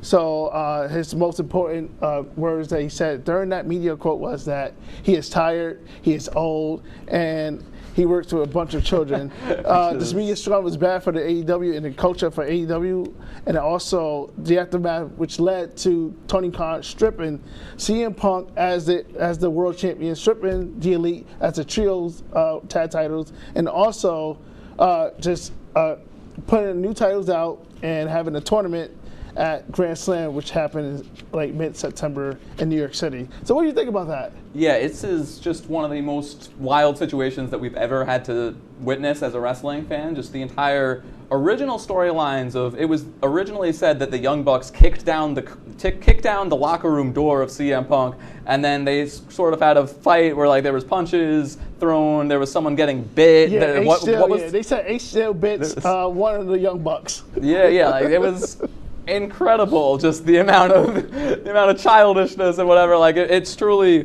CM Punk was not wrong in the slightest when he said that to hear about this. But apparently the reports that are now out say that no one kicked down the door, at least. Correct. But at the same time, it still was just extremely unprofessional. And then from CM Punk in that press conference to go off on everything that he was able to go off on, and like just him being so unfiltered, I guess is the best way to put it, where like he really just, he did not. Can you say that's a pipe bomb 3.0? Oh yeah, that's probably one of the best ones of his career. He said though, there was so much So to when you think unpack. about Punk's future now with this investigation going on in the world of professional wrestling, you think he will come back to AEW, or you think his career is done in the world of professional wrestling? That is the main question that everyone's been asking, and as much as I would like to say that he'll be back in AEW, I can't guarantee that, but I also can't see him ever working for Triple H, which leads me to believe that maybe he will be back in AEW. Like, I don't know. I've seen wrestling. I've been a wrestling fan for a while. You've been a wrestling fan even longer. But you always hear about all these burned bridges, supposedly, that end up just getting rebuilt and stronger than ever. And I feel like this is going to be no different. CM Punk is the guy, the first guy to ever give them $1 million in a pay-per-view. Gate. Yeah, at the gate. Like, that is incredible numbers, and they're going to pay the man. Even though, yeah, he was very horrible with them, and then he also very strangely talked about Colt Cabana, a former friend of his, a former wrestler, his personal life, and he kind of really made some, let's say, rude comments. I personally think that Punk not returning, unless they turn this into a storyline. If they don't turn this into a storyline, then Punk career is done. But they have to turn this into a storyline. Like, it writes itself. These executive vice presidents of his own company or whatever, if they didn't kick down the door or whatever, but they still were having such a fight, in like a legit, real fight backstage about everything that was going on. And CM Punk was really mad about the Hangman Adam Page situation and how he kind of had a shoot promo on him. And there's so much more that we could get into, but unfortunately, we're going to have to throw it to break at the moment. But don't go anywhere, because when we're back, we're going to just talk about all of our favorite storylines in professional wrestling. So stick with us. Now it is time for Black Card Revoke. Like, what's this apology about now? At least that's what I feel like. I don't know. I thought it was cute. You know? I thought it was too. Yeah, definitely. Okay, so what about this blacklist ensemble? You did a little song. Yeah, I see it. You did a little something. Yes. I'm gonna figure it out though. But it won't Breathe for the swag.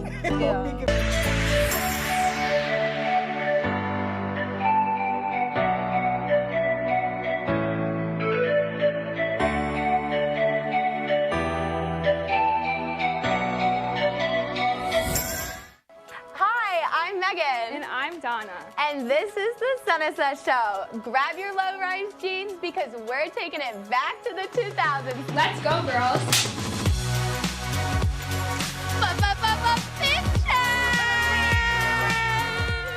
Uggs and low-rise jeans. Together. One of the boys. Boy. Sorry, it's my agent. He told me that you're canceled. Shebangy.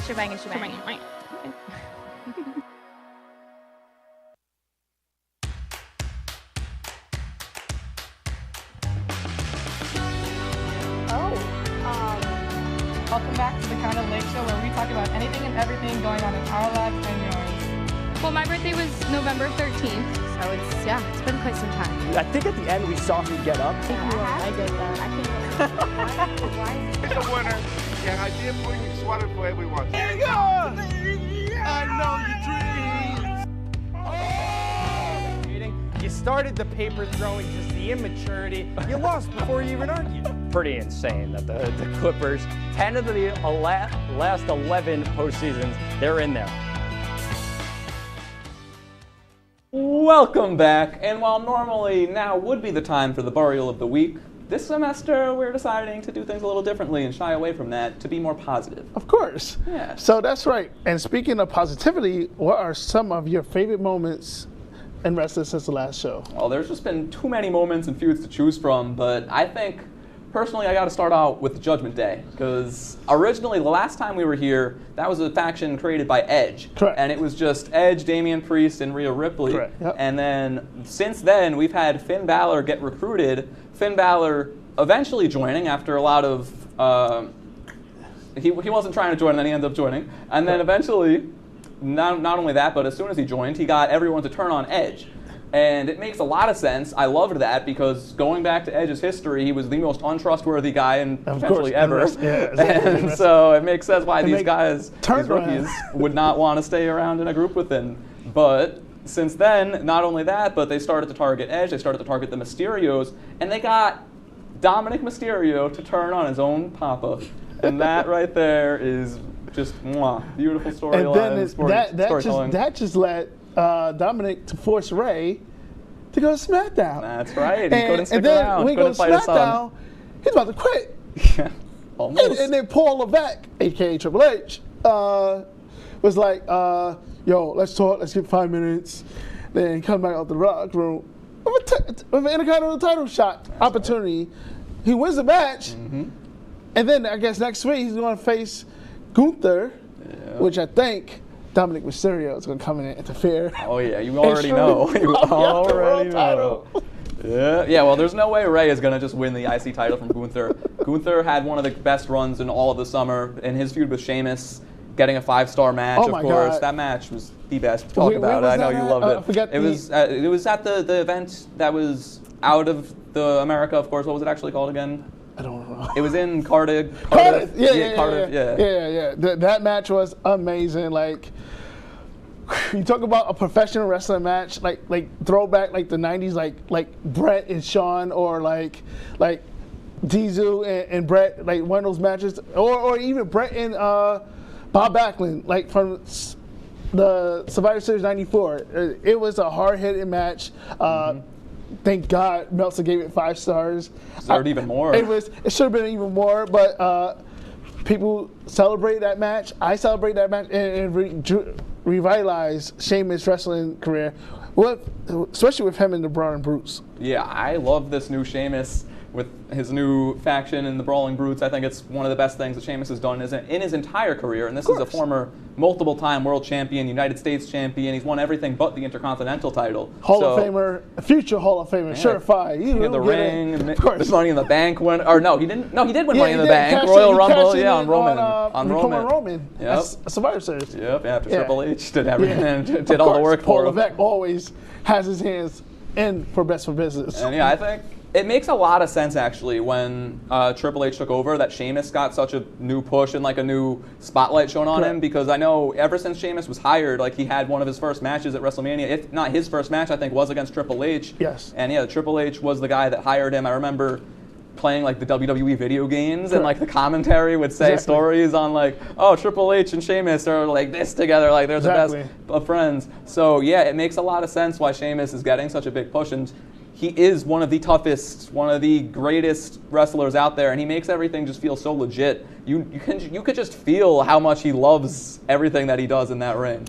So how do you feel about Sami Zayn joining like the Bloodline? Oh my God, that is probably I can't decide what's the best in wrestling right now, but that's got to be up there. Like, it has to be Sami Zayn, and that whole tension with Jey Uso, Solo Sikoa showing up, and now causing that to, like, Sami Zayn now being, like, best friends with Solo, but then Jey still being a little iffy about that situation. I think Jey's finally falling into place with Sami Zayn, because at the head of the table was Roman and Paul.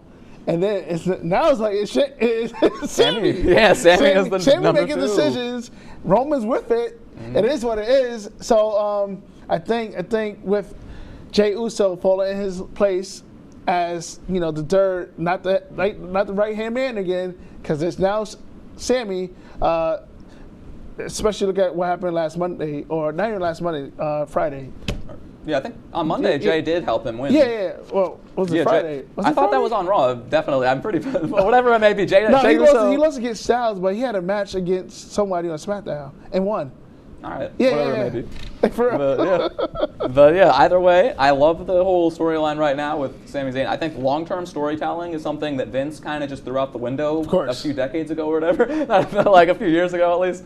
But so now having Triple H, it really feels like everything makes sense. Not only from like the top of the card, but the mid-card, the women's division has multiple things going on as well. Correct. Like it just all makes a lot of sense, and I just completely love it. So what you think was going to happen at Crown Jewel in like 10 seconds. Logan Paul is going to walk out of Crown Jewel Heck as the no. WWE Undisputed World Heavyweight Champion. You heard it here first, and we'll talk all about that on the next episode. But for now, all I'm going to say is Logan Paul winning the world title, that is the epitome of what is best for business. Nah, we the ones not to choose. Hey, he gets more views than anyone. He's got the best podcast in the world. It is just Logan Paul being in the world title picture is something I never would have expected, but that...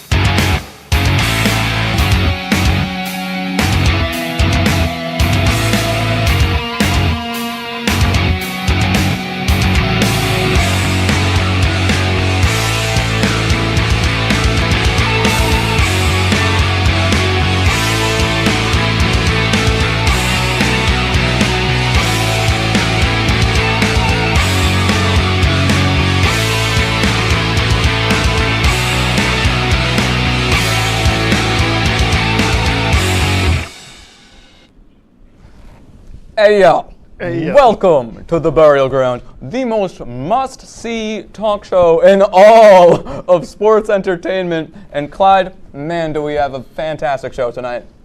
Yes, that's right. We're going to go right into it and talk about Monday Night Raw live in Chicago, Illinois at the All-State Arena, and you can hit the video footage. Oh yeah, it was a great one. When Raw started, I was very surprised. I see who's coming out. And who could it be? You heard the glass shatter. And what would JR say? Stone Cold, Stone Cold, Stone. Oh my God, is that Kevin Owens in the Austin 316 Yeah, shirt? there Oh he my was. God. Yeah, Why is he here doing this? He's running off Stone Cold. Oh, he Couldn't missed a even beer catch catch? Oh, but no. it was all my God. planned because we all know, just like last Kick, week. Stunner. Austin. It's Owens 316 says, "I just whipped your butt." I sold that stunner much better than that. You think beer so? Man. For sure, without a doubt, I sold it way better. But that's not the point. That's the new Stone Cold Steve Austin IPA beer that's now available nationwide. This is not a paid advertisement, by the way. No, it's not. I will be having that. Yeah. Hey, we're of age. But yeah, no, that whole segment was fantastic. I couldn't believe it. It's the most classic way for any sort of wrestling heel to gain heat. I think is just having that fake out. And then they faked him out again, actually. We didn't show it, but after he came out with the Stone Cold music during the promo, we heard the glass shatter again. We thought, Stone Cold's here. Oh, nah, that's another repeat that he did. Owens tried to repeat the same thing that happened at Michaels and Hogan rivalry from SummerSlam 2005. Michaels played Hitman music twice in Montreal, but there was no Hitman. There was Michael trolling the fans, getting everybody riled up, and then he played Hogan's music. Hogan didn't come out, getting the fans riled up again. That's a good act of a professional wrestling villain. So with Kevin Owens doing the same thing, using Stone Cold music, getting the fans engaged into professional wrestling, or not just in professional wrestling, just get them engaged. Oh, that's Stone Cold coming out. It drivens the fans' sanity and drivens me. It makes me mad because, you're not Stone Cold Steve Austin. Mm-hmm. You are Kevin Owens. Why don't we hear your music? So with Austin coming back at WrestleMania 38 on Saturday, April 2nd, what do you think is going to happen? Yeah, well, all things considered, even though it's not an actual match, it seems like it is going to be some sort of a match at the very least. Stone Cold has been preparing a lot to try and get back into ring shape, I've seen. Correct. And yeah, he's saying he's going to weigh a can of whoop butt right on Kevin Owens, and I'm excited to see what he has to do. Because, yeah, like we've seen Stone Cold get pretty physical in the past ever since he did retire, but at the same time, we haven't really seen too much of anything that really truly resembles a match. So I think this is going to be the first step into that. And then who knows, if this goes well, we could actually see him step into the ring in a legitimate match against Kevin Owens or against whoever else for that matter. But yeah, it's probably going to be against KO if he does have a match. But yeah, like it was just a very exciting segment. It got me to really just think that Stone Cold was there, and then he wasn't. But another segment on Raw that I thought was probably my favorite match of the night at the very least was Seth Rollins versus AJ Styles. Because, AJ Styles came out, for the first part of the night, actually, Seth Rollins was talking about how he didn't have his match, and then he kept on interrupting people throughout the show. I'm late. Yeah, he came back in the tag team segment to say that he had a brilliant idea when AJ Styles was out. We heard Seth Rollins challenge him, and the winner of this match would go on to face Edge at WrestleMania. But you know what? We had AJ looking for the phenomenal forearm miss. Oh, rope break. Oh, he's down on the ground. Oh, yeah. Oh my God. So Rollins still got the upper hand. Suicide dive connects. Cue the commercial break, but not for us, for WWE. AJ's about to finish him off. Oh, and still chair shot by Edge. Yep. Edge has cost AJ Styles a match, meaning that Rollins don't have a WrestleMania match as of right now. So Rollins looks pissed off. Yep. And Styles is still down. Edge is a verified heel. He's back as the ultimate opportunist. He is evil. Yep. I like the it's evil about Edge. time. But his new music, I'm still trying to get into. I miss Protagonist. It is the same band, actually. It's just a completely different song, even though he had the perfect song. But it's more darker. It's more darker, more to his newer character, not more of his Edge of like 2007, 2008, 2009, but more of a like 22 Edge that even his own wife doesn't recognize. So with Edge going back into WrestleMania for the second or third year since his retirement, he is looking to win since he got double pinned with Daniel Bryan at WrestleMania last year. Yeah. So Edge, even though he has a great WrestleMania track record, as well as AJ Styles, this may be a show stealer in night 2 of WrestleMania. Could be. But AJ Styles' last WrestleMania match last year was a tag team championship victory with Omos and. Yeah, AJ Styles has had a great WrestleMania career so far, and same thing goes for Edge.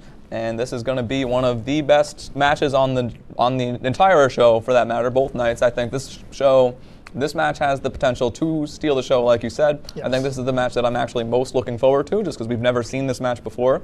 I think one of my biggest problems with WrestleMania this year is that we've seen a lot of the matches already. They're trying their best to change it up a little bit, but it's a great show, and that's going to be all for this segment. We'll be heading over to the commercial break right now, and when we get back, we'll go over SmackDown. Stick with us. Athletics. Aaron, there were 6 big points. This is the one you've been waiting for. This group has never beaten Cortland. Getting started with some men's soccer as the Lakers had 2 conference matchups for half of the Lakers' goals this entire season. Offense is key. You talked all about scoring goals.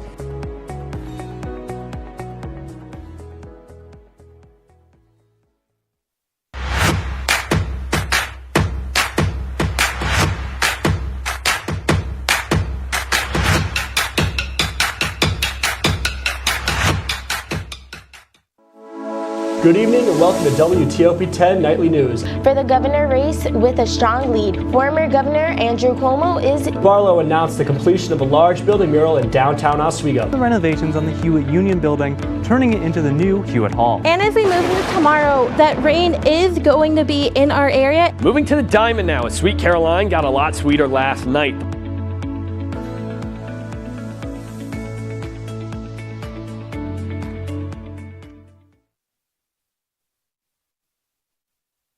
Life's taught me a lot, and I'm ready for more. Well, you're not the typical kind of candidate that I hire. But you are exactly what I'm looking for. Your company could be missing out on the candidates it needs most. Learn how to find a great pool of untapped talent at gradsoflife.org. We've been marinating chicken in all sorts of liquids for 24 hours.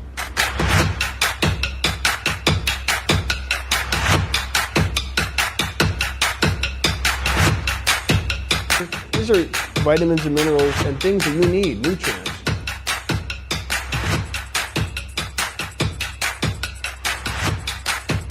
The chicken speedy is a staple of our culture. Welcome back to the Burial Ground. Last week on Friday Night SmackDown, we had Brock Lesnar returning to SmackDown since his match with Austin Theory at Madison Square Garden, and now he came back and He's in is that He's in psycho mode. Did Roman say what the blank? Is that a forklift? Yeah, this segment was something else for sure. He tried to kill him. Is he trying? Is Roman trying? Oh my God. That was his truck? That was Roman. Brock Lesnar is having real fun time with that. Oh yeah, he's a happy farmer, that's for sure. So he got in another truck and took the hinges off the truck. Yep, treating that door like it's Roman Reigns on WrestleMania right there. And he beats it a little bit more. Out. Yes, he's about to talk to the fans. Yep. Yeah, stomping on it just because why not? He has to fight something. You know, Brock Lesnar has been in an Brock Lesnar angry right mood. here. Does he say Roman Reigns?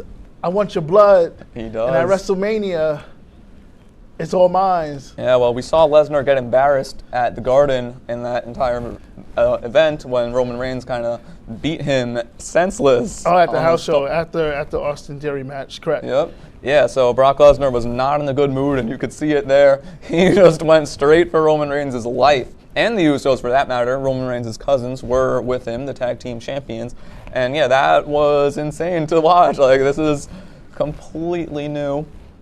I don't think we've seen a segment like that ever, we potentially. haven't seen a segment like that since, like, the Corvette with Austin and McMahon in '98. Okay, so, yeah, there you go. like, going from there, we're going to talk about the Intercontinental Champion, Ricochet. Why isn't he on television? Yeah, the SmackDown show was pretty decent. I still think it's kind of been falling off for a while. Raw has kind of taken over as the A show, in my opinion. But I think the most interesting point about this past SmackDown was what wasn't on the show. Because how could the new Intercontinental Champion not be there? Inconsistent booking. Ricochet has been champion for like 2 weeks. 2 weeks on the show, 2 weeks off the show. And back then, as your Intercontinental Champion, as the workhorse of the professional wrestling, you on every show, you're challenging anybody and everybody to retain your Intercontinental title. But WWE and SmackDown, whoever's the head of creative or SmackDown, needs to book the Intercontinental Champion. We are like 2 weeks before WrestleMania, and no Intercontinental Champion. I don't get it. Yep, yeah, we definitely want to see the Intercontinental title get defended at WrestleMania, as we always do. Like, growing up, personally, I thought that was my favorite title. Just the past champions like Kofi Kingston, Dolph Ziggler, Cody Rhodes, Rey Mysterio, and so many others have held that title with such prestige.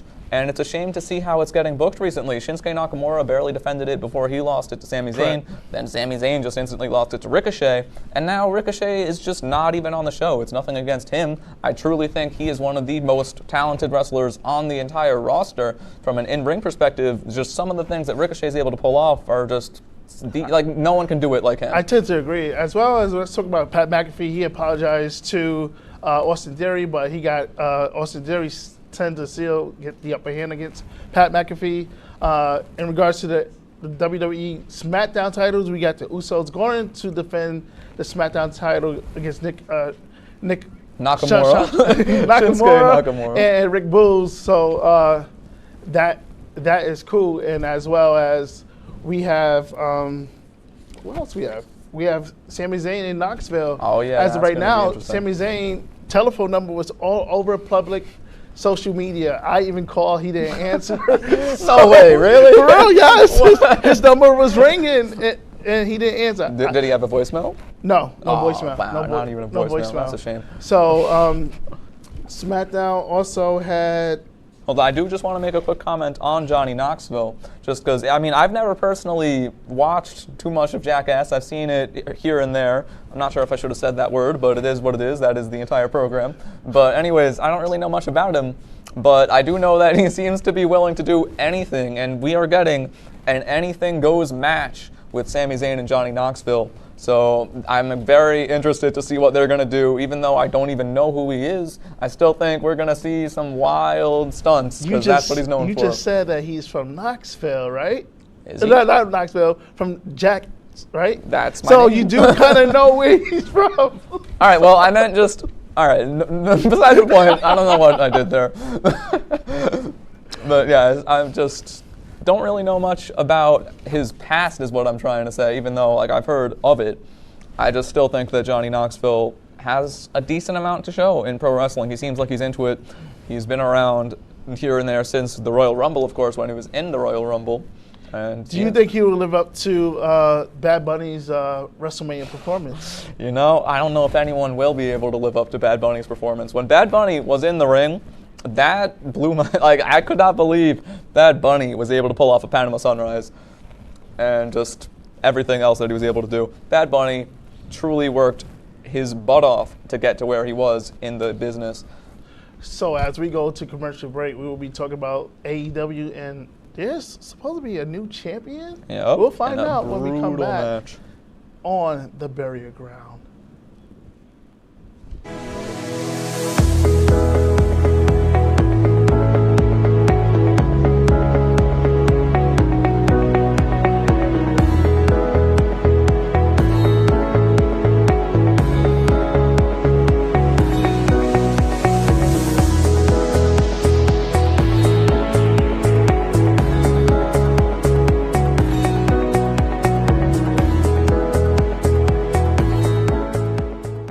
This job looks perfect. It says you need a high school diploma. You've got one of those, right? Skip the drama. Get your diploma. I got that. Find free adult education classes at finishyourdiploma.org. Major Discussions is the new show that explores the stories of students right here on campus. I personally came here to SUNY Oswego for the broadcasting program because I love to hear people's stories and to do work just like this.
Welcome back. Thanks for sticking with us, and it's time to go into the world of AEW. And I think the biggest news from this past week has got to be the new women's champion, Thunder Rosa. Let's roll the footage. This was a brilliant match. Oh yeah, steel cage match. Referee goes down. I love referee Aubrey. Yep. Yeah, there was a moment earlier where Thunder Rosa was able to pin Britt Baker, but the referee, of course, wasn't around, so she couldn't get the title. And that was definitely a moment where the crowd was upset. This was, of course, in Thunder Rosa's hometown. Brutal bump right there onto a pile of steel chairs. And, of course, they had to do it. Had to bring out the thumbtacks. This was a bloody match. Lands back first. You see what gear that Britt Baker's wearing? I do, yeah. What about it? No, that's a tribute to Scott Hall. Wow. From the Outsiders, yeah, it was. NWO. Okay, right. this is and our then this finisher. move right there. That's got to do it. New Bloody referee came back. 1, 2, 3. We got a new AEW Women's Champion, yeah, Thunder Rosa. Yeah, and then there's my the gosh, celebration. she's crying, celebrating. Yeah, you could see how Long much this overdue. moment meant. She's been since the beginning, right? She was one of the original women on the roster when AEW debuted. This is her first ever women's championship, if I'm not mistaken. And yeah, it was a great match. I think Thunder Rosa, personally, I thought she's always stood out to me as one of the most talented women that they had. Just her look has stood out, of course, with the face paint. Correct. Like, she clearly has pride for what she does, and of course her origin, or her hometown, her home country, I should say. And yeah, like, she's been able to put on fantastic performances on a weekly basis pretty much since this company started. So it's just, it was a fantastic, I keep on saying fantastic, but that's all right. It was an amazing moment for her to just see what she has to do. And of course, we're going to talk about the Hardys. They are back. Jeff has returned, not returned, but he has joined AEW last week, and he's in a match last week. Who is that? That's against Private Party, of course, where the Hardys were able to face Private Party. And Jeff Hardy looked as good as ever in the ring. He's 44. Yep. Still can go. Oh yeah, and if Just you like saw, Styles. they actually had another match on this past Dynamite, where of course we could not get the footage, unfortunately, because it was so recent. But Jeff Hardy pulled off some insane stunts in that one too, climbing up a ladder, doing a swanton bomb off of the windowsill, which was very, very high, I should add. And yeah, Jeff Hardy just doing what he does best. That twist of fate. Yeah, they hit the twist of fate there, hit the swanton, and the Hardy Boys got the win in their in their AEW tag team debut. And of course, Andrade and his whole crew showed up. Is that Darby? Oh yes, it is Darby Allin, and of course the Icon himself, Sting. Yep. Sting's like 62, 63 years old right now. He's still going. And he could still go. Hardy and Sting and Darby won tonight against the Private Party. And the Butcher and the Blade. Yep, correct. Yep. In an epic 15-minute match. Do you think the Hardys will get after the tag titles? I truly do hope so. I mean, I think that they deserve it. If anyone's going to get this title, or just get these opportunities, the Hardy Boys deserve it to have the only team, I think, in all sports to have the Ring of Honor tag team titles, the Impact tag titles, WWE, and of course AEW. We have CM Punk tonight defeated Dax Harwood in a submission victory. But what is next to CM Punk? We don't know. I would think he would probably challenge for an AEW World title, but who knows? What do you think about Punk? Yeah, well, Punk was always one of my favorites growing up, and the CM Punk Jeff Hardy feud back in WWE, of course, that really hooked me in. Like, I was so into that. Just CM Punk being the straight edge savior, Jeff Hardy being, to a certain extent, the exact opposite of that. They just clashed so well, and to see CM Punk succeeding as much as he has been in AEW just makes me think he is ready for that world title opportunity. All right, so what about Mox and Danielson defeated the Varsity Bonds as well tonight? Yeah, well, Jon Moxley and Bryan Danielson are two of the most noteworthy names in all of AEW, and the fact that they teamed up with William Regal